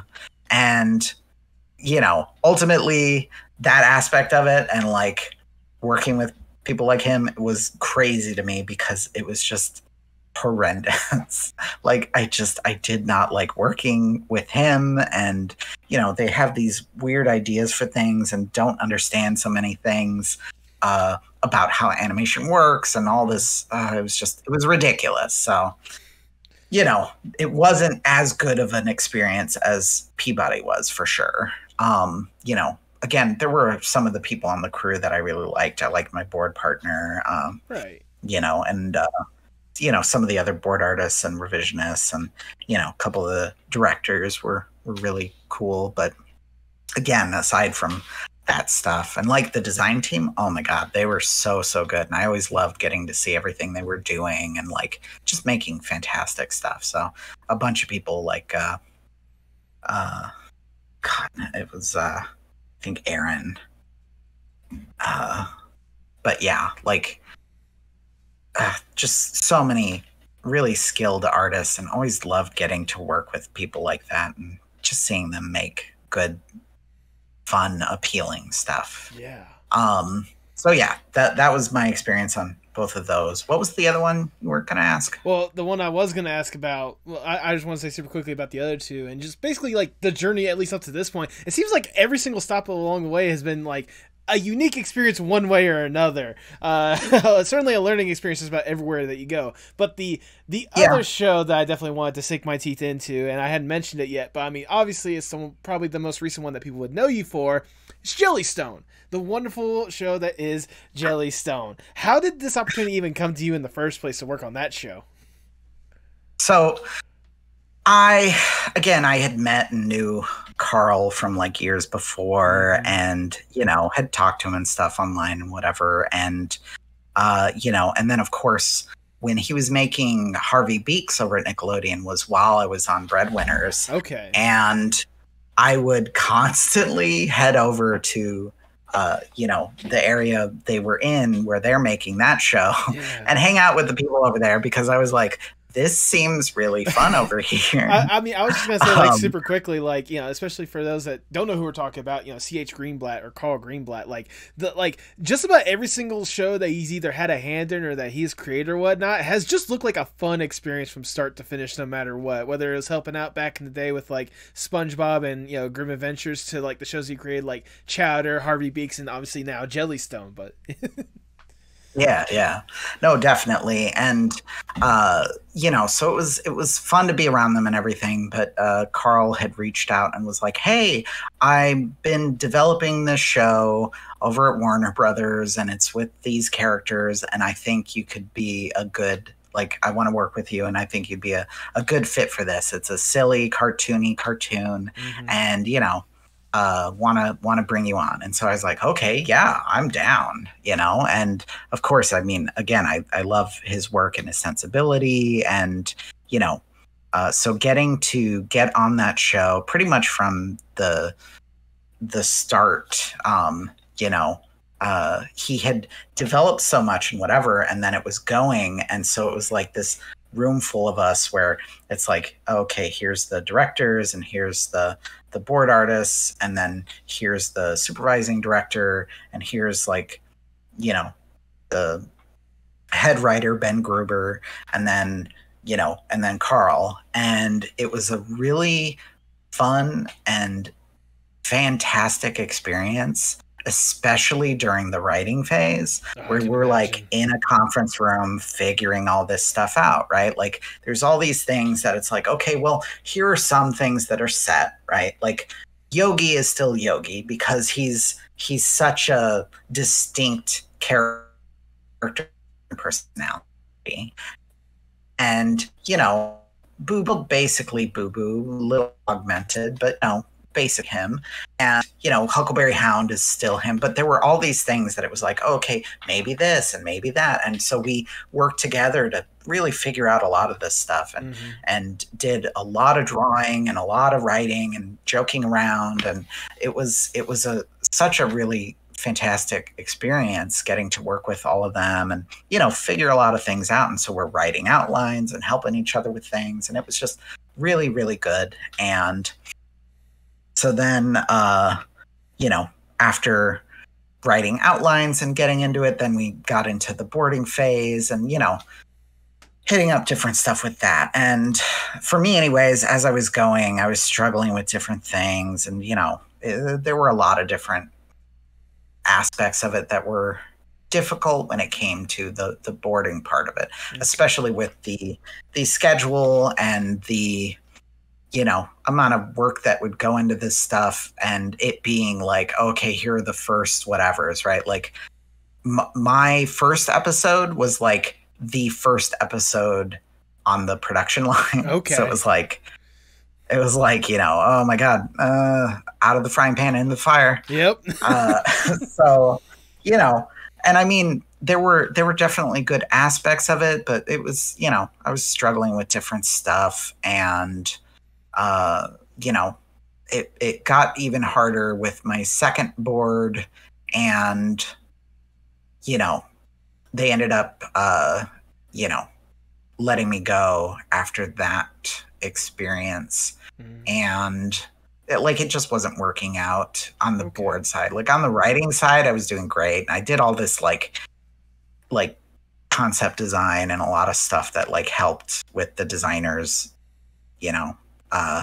And so anyways, that had happened, and then shortly after that, they had hit me up and were like, hey, because they had all the different design positions, like, oh, here's the, the 2 character designers and the 2 color stylists and the 2 background designers and the 2 background painters, but they were like, well, we don't have a prop artist, like prop and effects. And, basically they had the 2 character designers were doing all the props and effects, and they were falling so far behind. So they were like, we want to give you a position as the prop and effects designer. And, so then I was taking that on. And, first off, I was starting from behind because they were already behind. Right. And it was a pretty big and crazy workload. Like, I had to draw so many vehicles, and like the route that they went with the design for like things with the backgrounds, and especially things like the vehicles, like there were a lot of things that were still cartoony and could be cartoony when it came to props and effects. But when it came to vehicles, the art director had wanted things a certain way, and they had gotten like this one person who was like a automotive engineer, concept artist or something, and they had done some like rough concepts for a bunch of vehicles and whatever. But like it was basically like, okay, we'll use these as templates and then but clean them up and tie them down. And like, it was definitely way out of my comfort zone, but I was like, I struggled a lot. I did it. I was doing the work. Right. And getting them these things. But, sometimes it was just so insane. Like I had to design a train, both the train boxcar and the train like engine. And I had to do a full turn on both of those, and both of those split in half. So I have to design them each half all the way around, split. So it was insane. But yeah, so anyways, aside from the vehicles, like it was, a really fun experience. And, I got to help out too with some of the character design stuff here and there. And so that was a lot of fun. I mean, I love drawing silly, fun, cartoony stuff. And personally, I had hoped and wanted the things like vehicles to be more in line with like how they drew vehicles in like Chowder or something, but didn't go that route. So it ended up being a lot of work. But yeah, so anyways, as that had gone, it was mostly a good experience. But by the end, I had fallen behind because again, everyone else is doing like, oh, there's this character designer and then there's this character designer. And the first one works on episode 1 and the second one works on episode 2 and the first one works on episode 3 and the second one works on episode 4. And then when they brought me on, it was like, okay, you're working on 1, 2, 3, 4, 5, all the episodes. So, and the fact that I had started from behind, so it was like, oh my God, this is so much. So I tried to do the best that I could, but by the end, I wasn't able to like finish everything that I was like supposed to do.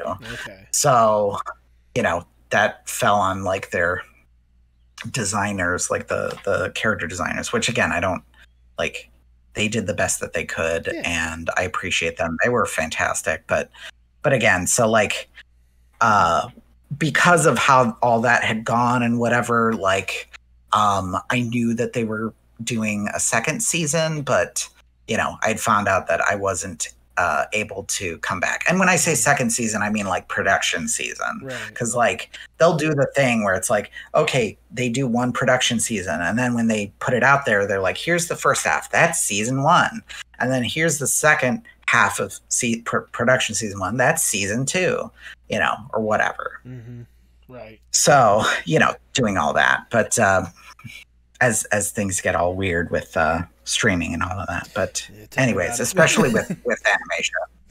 But yeah, so anyways, so, there's going to be more Jellystone and I'm looking forward to it and, seeing what everybody got to do. I was bummed that I didn't get to be involved with it because again, I I loved a lot of different aspects of these old cartoons, Right. and and also we fully acknowledge that like there's elements to a lot of these old cartoons that are like charming and whatever, but most of it is just the designs, and a lot of those shows were like so boring and not really good cartoons.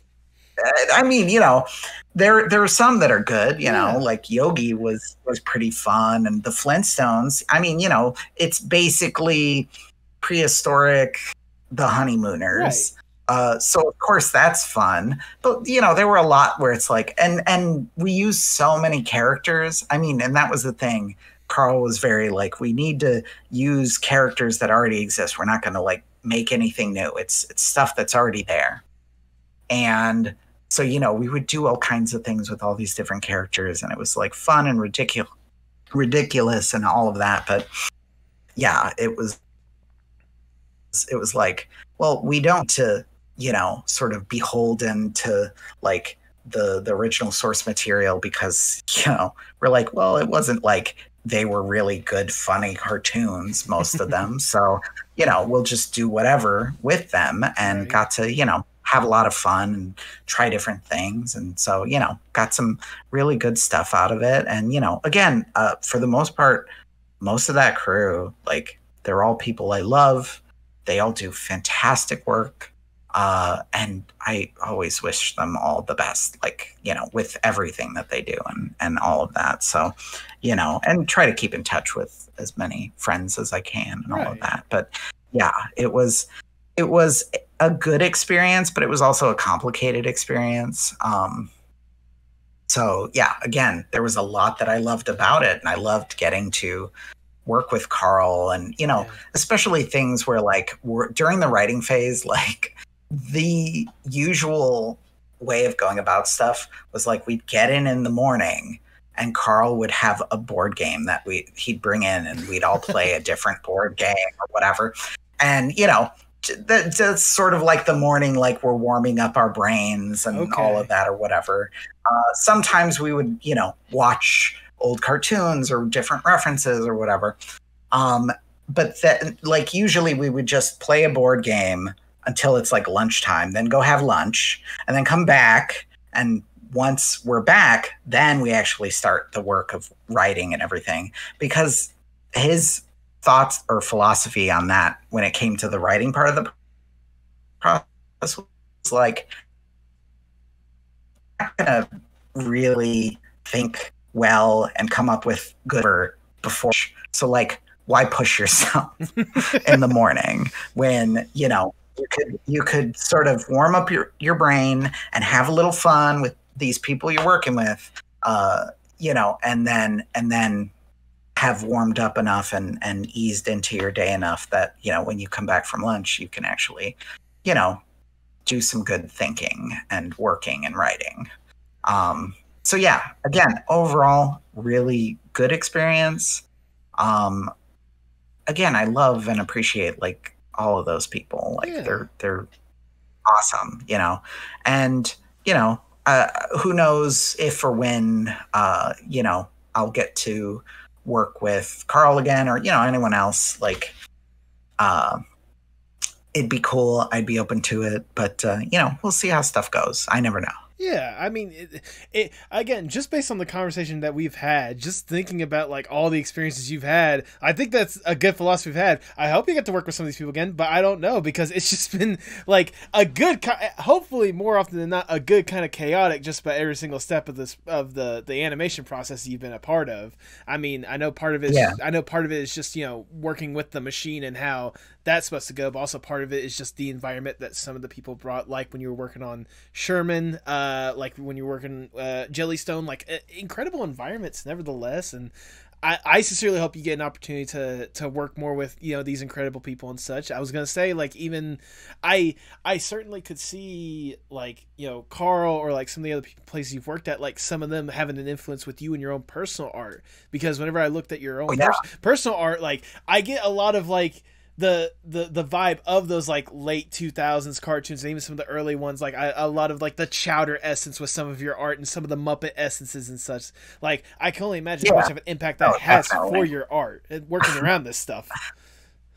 Oh yeah, no, absolutely. I mean, again, there's so much that I love about, you know, all these artists and their work, and like, you know, how can it not influence me when I love it that much? And I mean, there's plenty of things where it's like, oh, I love this, but it's not an influence on me and the way that I draw or do things, and that's fine. You know, but then there are the things where it's like, oh my God, I want to draw things like this, and I want them to have this, you know, charm and silliness and be ridiculous and, you know, all of that. And yeah, again, very grateful to, you know, have gotten to have all of the different opportunities and experiences that I've had, you know, and yeah, it's just, it's been good and it's been crazy. Yeah. Yeah. But I mean, you know, the world needs a little crazy here and there, you know, it doesn't hurt too much. I did at least want to ask. For sure. I did at least want to ask one thing. Obviously, like you've had an opportunity to work on so many like incredible shows, and we obviously talked about like one opportunity that you've had when it comes to off the shelf, like making your own stuff.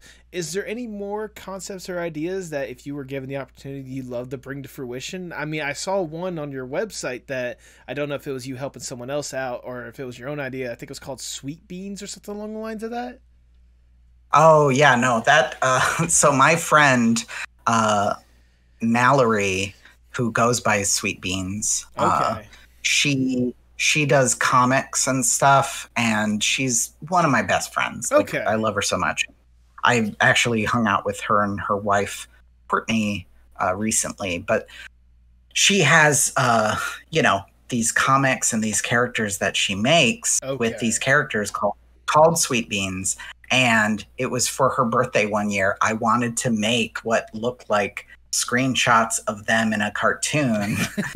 And, you know, I was just like, I love her work and I love these characters. And so that's what I wanted to do as like a little gift for her birthday. And, you know, again, she's been sweet and amazing and like so funny and just makes great art and really funny, crazy stuff. So like, you know, of course I was like, oh, I want to draw these characters and have fun with it.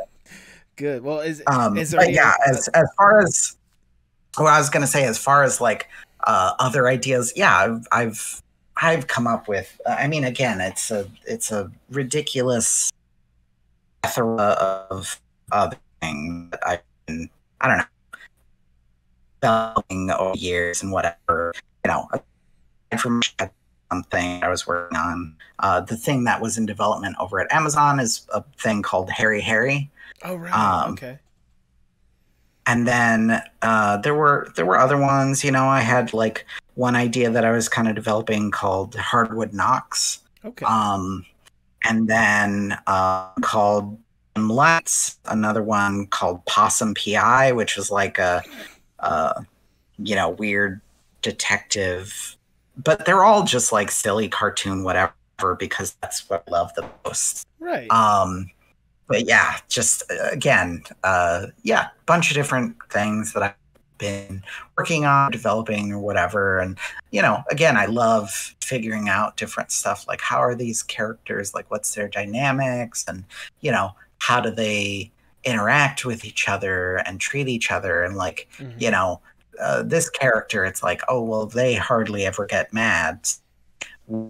Push them to get mad, you know, and all these different things with them. And it's a lot of fun. And again, I can't help but, you know, noodle and dink around and develop things over time anyways. Right. So, you know, I would love to make another short at some point. I don't know when, but it would be really fun to get to do a new short. You know, again, showcasing, you know, my sensibilities, but just having fun doing something new that's my own, and, you know, getting to work with other people to make something like that would be would be really cool. So I don't know. We'll see. We'll see how stuff goes. You never know. I would certainly like to see But some more what you could yeah. possibly do when it comes to that kind of stuff. Although I want to say I love that mentality you have about like having like certain characters and like tinkering with them and seeing how far you can push them. That's actually very similar to a previous guest I've had on the podcast that you've actually done a commission for, if I remember correctly, Julian Parrish. That like Oh, nice. Yeah. I like they were talking about like their process when it comes to short stuff like that, and it just reminded me about your little statement right there. And I mean, even then, like whether it be with your own stuff or just the stuff that you've had a hand in like throughout all these years, like just thinking back to your entire art journey as a whole, does it surprise you how far you've been able to come along? I mean, not at this point. Like, I don't know. It's all just been a journey, and like, you know, I'm still on it. So it's like, we'll see what happens and how stuff goes, but like, you know, just kind of taking it all in and trying to, you know, have fun and be good to the people I care about, and like make stuff because I can't not make stuff. So, you know, yeah, I don't know. It's just, it's not surprising. Okay. Like, I knew, like, while I don't know everything that's going to happen and which way things are going to go, I try to push myself in a general direction. And I think that's the way that I like to, like, if I have other people working on something for me and with me, like, that's the way that I feel about it. Like, I don't want to be micromanagey about a thing and be like, oh, this is the exact way that you have to go to do this thing.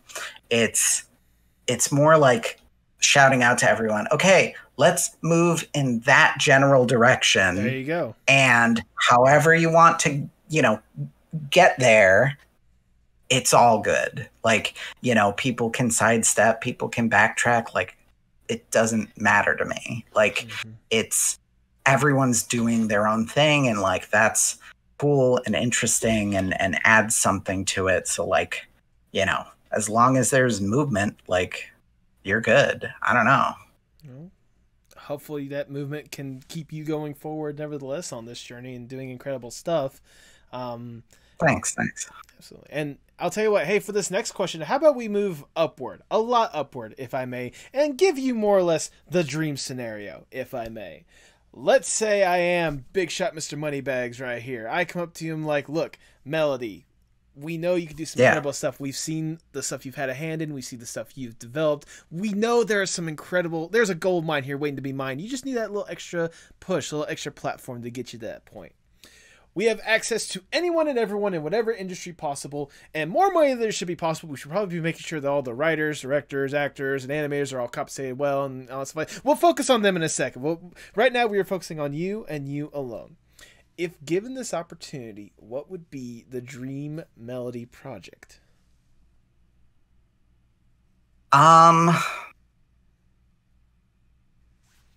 It's kind of between 3 ideas. Okay. Which, you know, like, because again, I mean, and I don't know, like, I love making stuff. So it's like, I don't know, I just want to keep making stuff. And, you know, like, it would be awesome to get to do any of them. But also, like, I know in my mind that it's like, well, if I get to do and make one, then it's like, great. That's awesome. I love that. But whenever something comes to an end and it's like, all right, well, this is the thing that I made and whatever, it isn't like, okay, I'm done. My life goals are completed. Like, it's you know, part of it. Right. Again, so it's in that sense, I don't have sort of like a be all end all whatever. Like, there's so many things that I want to do and, you know, love making and you know, putting out there. And, you know, there's going to be stuff that I've had before that I would love to do, and then things that I haven't even thought of yet that would be, you know, cool to develop and figure out and whatever. So, you know, but obviously, you know, any of the ones that I had mentioned between, you know, off the shelf Harry Harry and Hardwood Knocks. Like those are all like really fun and solid ideas that I know could be really good and really fun cartoons. You know, and I know there's been a lot of times where people are like, oh, well, like, have you considered doing a comic or a graphic novel or something? And yes, I have considered it. Right. But the hard part for me is always coming back to the simple fact that I love the medium of animation, Right. and like being able to express stuff in this timed way, and everything that goes into it and everything that comes out of it. I love that so much. It's hard for me to be like, okay, I'm just going to make a comic of whatever. Cause I love seeing things move, and I love having this finished thing that you can watch and share. And, you know, it's one thing to like pitch a thing to friends and be like, here's this board that I have. But if I have an animatic, like, I love to just show it, because it's like I did the work, you can see it, but I don't have to keep pitching this thing. Because that's exciting. Fair enough. Fair enough. I mean, hey, I'll tell you what, we'll compromise, and you can do all three of them. We'll just fund an animation studio for you. You can do all the stuff that you want to do. It's your studio. Have fun with it. Sure. That sounds good. I'll get all the best people that I love, and you know, give them jobs. Exactly. But sadly, we gotta get down from the dream scenario. We gotta get back to reality, and I'll ask the ever so generic question: Where do you hope to see yourself, say, 5 to 10 years from now? Oh God, I can't even begin to answer that question. Like right now, I don't blame you. In the sense that, you know, I want to move in a positive direction. I want to, you know, be able to work on myself and, you know, just getting to a healthier place, you know, in every aspect of my life and everything. But also, like, this past like year and a half has been like such a tumultuous year, and, you know, so much about my life has been very up in the air. And so that's why it's like, I don't know which direction I'm going, because it's like getting launched by a giant trampoline and you're in the middle of the air, and it's like, where do you want to go? And I'm like, I don't know. I'm flying right now, and I have no control over like hardly anything. So,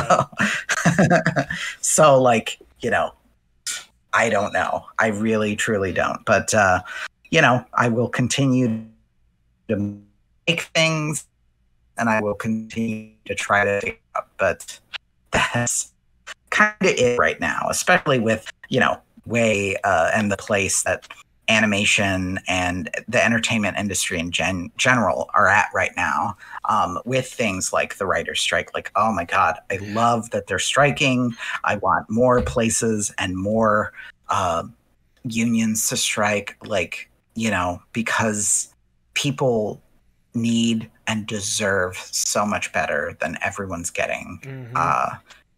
And, you know, like, I truly believe in everyone having a right to have all of the things that they need, to have food, to have housing, to, you know, be able to have healthcare, you know. Everyone deserves that. And like, I hope that somehow there can be some big and drastic changes sooner than later, that will be actually beneficial for like everyone's sake. Oh, trust me, I'm right there with you. Yeah. I was saying, like, literally on I had an image that I commissioned my buddy for a while back. If you remember that like classic meme of the Sonic doing the Alone on a Friday Night pathetic thing, like that meme that popped up. So I made like an edit about like video game designers and stuff like that. So I did my own version with the Mr. Moneybags, actually, that says, I want animators to be paid more to work less and tell their stories to the fullest. And I am not kidding. That is something that, like, I especially with all this stuff going on with the Writers Guild and such, and Lord knows the other entertainment industry is possibly going on strike before too long. Like, I'm right there with you. Like, I sincerely hope that, especially for you, I sincerely hope you get an opportunity to tell incredible stories, and like your thing, going with your metaphor, the trampoline, hopefully that forward progress goes into a pile of pillows and not a pile of eggshells. That's all I can hope for. Yeah, no, that sounds good. I will hope for what I can and try to work towards what I can, and deal with things as they come, because, I never know what's going to happen. So, that's the best you can do. Yeah. It's just whatever you can at any given moment. Just got to deal with what life throws at you, right? Yeah. As we start to wind down, the interview, I just have one last question I want to ask you. Obviously, you're deeply entrenched in art, and you have been for ages. There's no denying that, especially at this point. How important is art, not just for you, but for the world as a whole? Oh God, it's essential to life. Like, art is how people communicate with each other in ways that aren't as direct as simply talking to each other. And, like you can put so much of yourself into creating just about anything. And art is so enriching and, just can bring so much love and joy and hope for people. So, like, it's so important, like so important. And, I wish that it were more valued, especially in this country, because it is so important. And, some places there are people that do value it a lot more, but like, really, it is a lot. If we didn't have art, things would be the most mind-numbing, bland, gray existence, because it informs so much about the way we live and the experiences that we have, and the things around us. And, the fact that we can, do what we can to try to cultivate that in us and around us is awesome. So, it's so important. Wonderfully worded, if I do say so myself. Melody, that is all the questions I have for you. I've already showered you with a bunch of praise, but I want to shower you with a little bit more because this is my podcast. I do what I want. Look, like I said, Melody, you are someone that I have been admiring your art for years. Like I said, obviously in the beginning, you were one of the first people I wanted to have on this podcast, and getting the opportunity to talk to you, like, I really do appreciate it more than anything else that you gave me the time, especially getting a chance to hear your story, hear just how crazy and insane of a journey it has been. Like, it's probably one of the most unique journeys I've had on this podcast, and just heard in general when it comes to anyone in the animation industry. Like, I appreciate where you came from, and I appreciate how far you've been able to develop, and I can't help but commend you for staying forth with this path, because if nothing else, like, it just tells me how much you truly have a love and passion for this. And I certainly see that with your own personal artwork, with the stuff you've been able to put out there, and I sincerely hope that more people get an opportunity to see that love and passion more than anything else, because I know it's probably one of the strongest forces that we have at this point, and I sincerely hope that you get opportunities to really showcase that on full display, because it is infectious more than anything else to see and hear about it.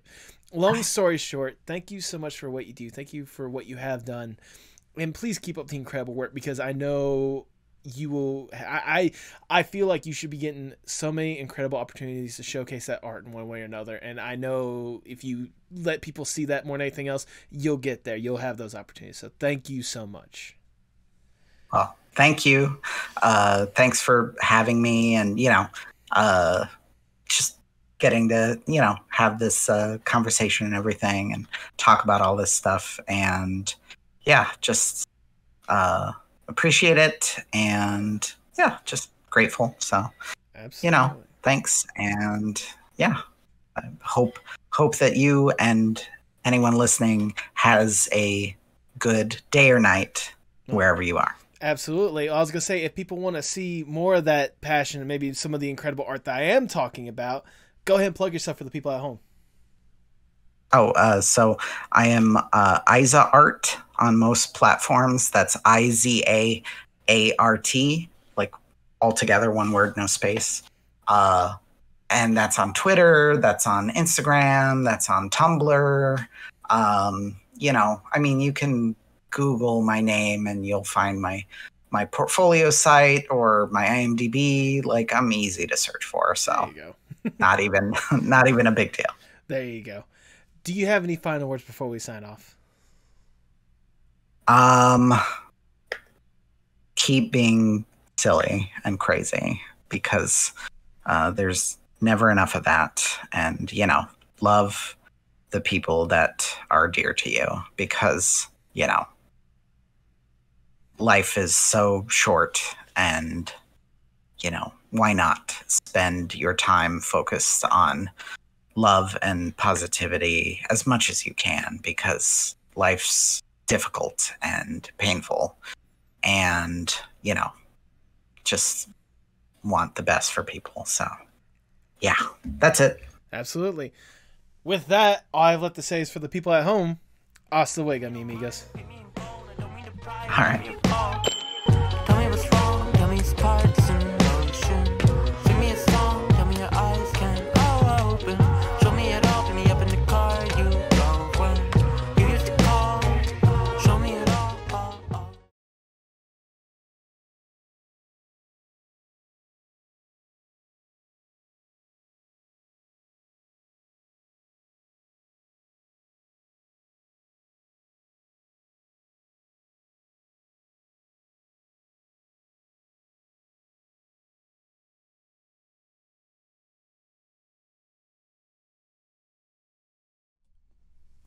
Thank you so much for sticking around to the end. If this is your first time listening, I cannot tell you enough how much I appreciate you sticking around to this point. Like I said, obviously in the beginning, like I said several times before, this was an episode that I had been wanting to have for ages. Melody was honestly one of the first people that I had messaged about coming on the podcast, and to know that after all this time we were finally able to make it happen, it was as wonderful of a conversation as I can anticipate. And Melody, if you've gotten up to this point, once again, sincerely thank you for taking the time and really giving me such incredible insight to your experience. Seeing how much of a weird journey, a rocky road that has been to get you to this point.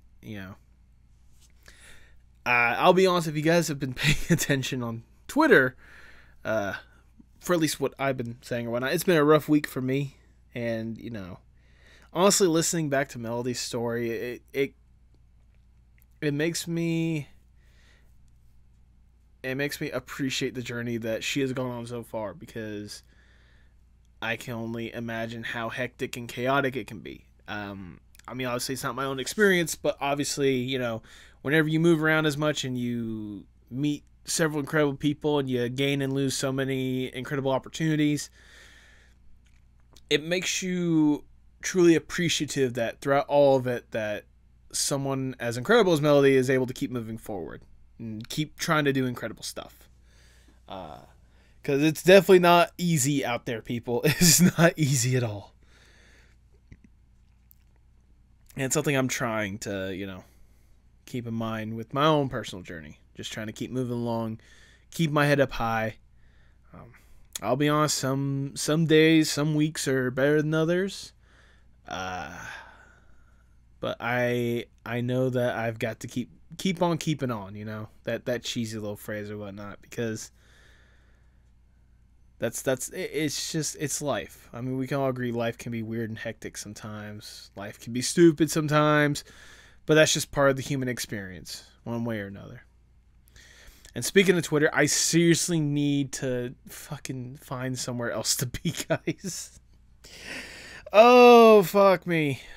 Jesus. I don't know if you saw, at least by the time I'm recording this, the recent news of Twitter basically only enabling verified users can message people that aren't following them or whatnot, which completely just destroys how this podcast is more or less run. or how I set up guests and such. Like, unless I personally know you personally, DMs are usually like the first place I go to. Now, granted, I have been able to find other ways, email, maybe Instagram or something like that, but the way this is going, like, it's just getting worse. It's just getting stupid and chaotic, but,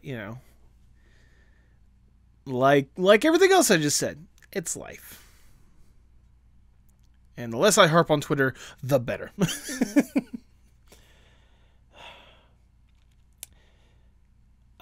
And another thing that I pointed out at the beginning that I want to thank you guys for is, obviously, like I said, this is episode 130. Thank you guys for showing all the love and support that you have been able to. That's honestly what's helped me, not just with this past week, but with this whole journey more than anything else. I cannot thank you guys enough for continuing to show that love and support and continuing to spread the word as much as you can. It genuinely means the world to me. And it's part of the reason why I still want to keep going. Well, I still want to, with this, I still want to keep doing this more than anything else. So, do yourselves a favor. Treat yourself better than I've been treating myself this past week.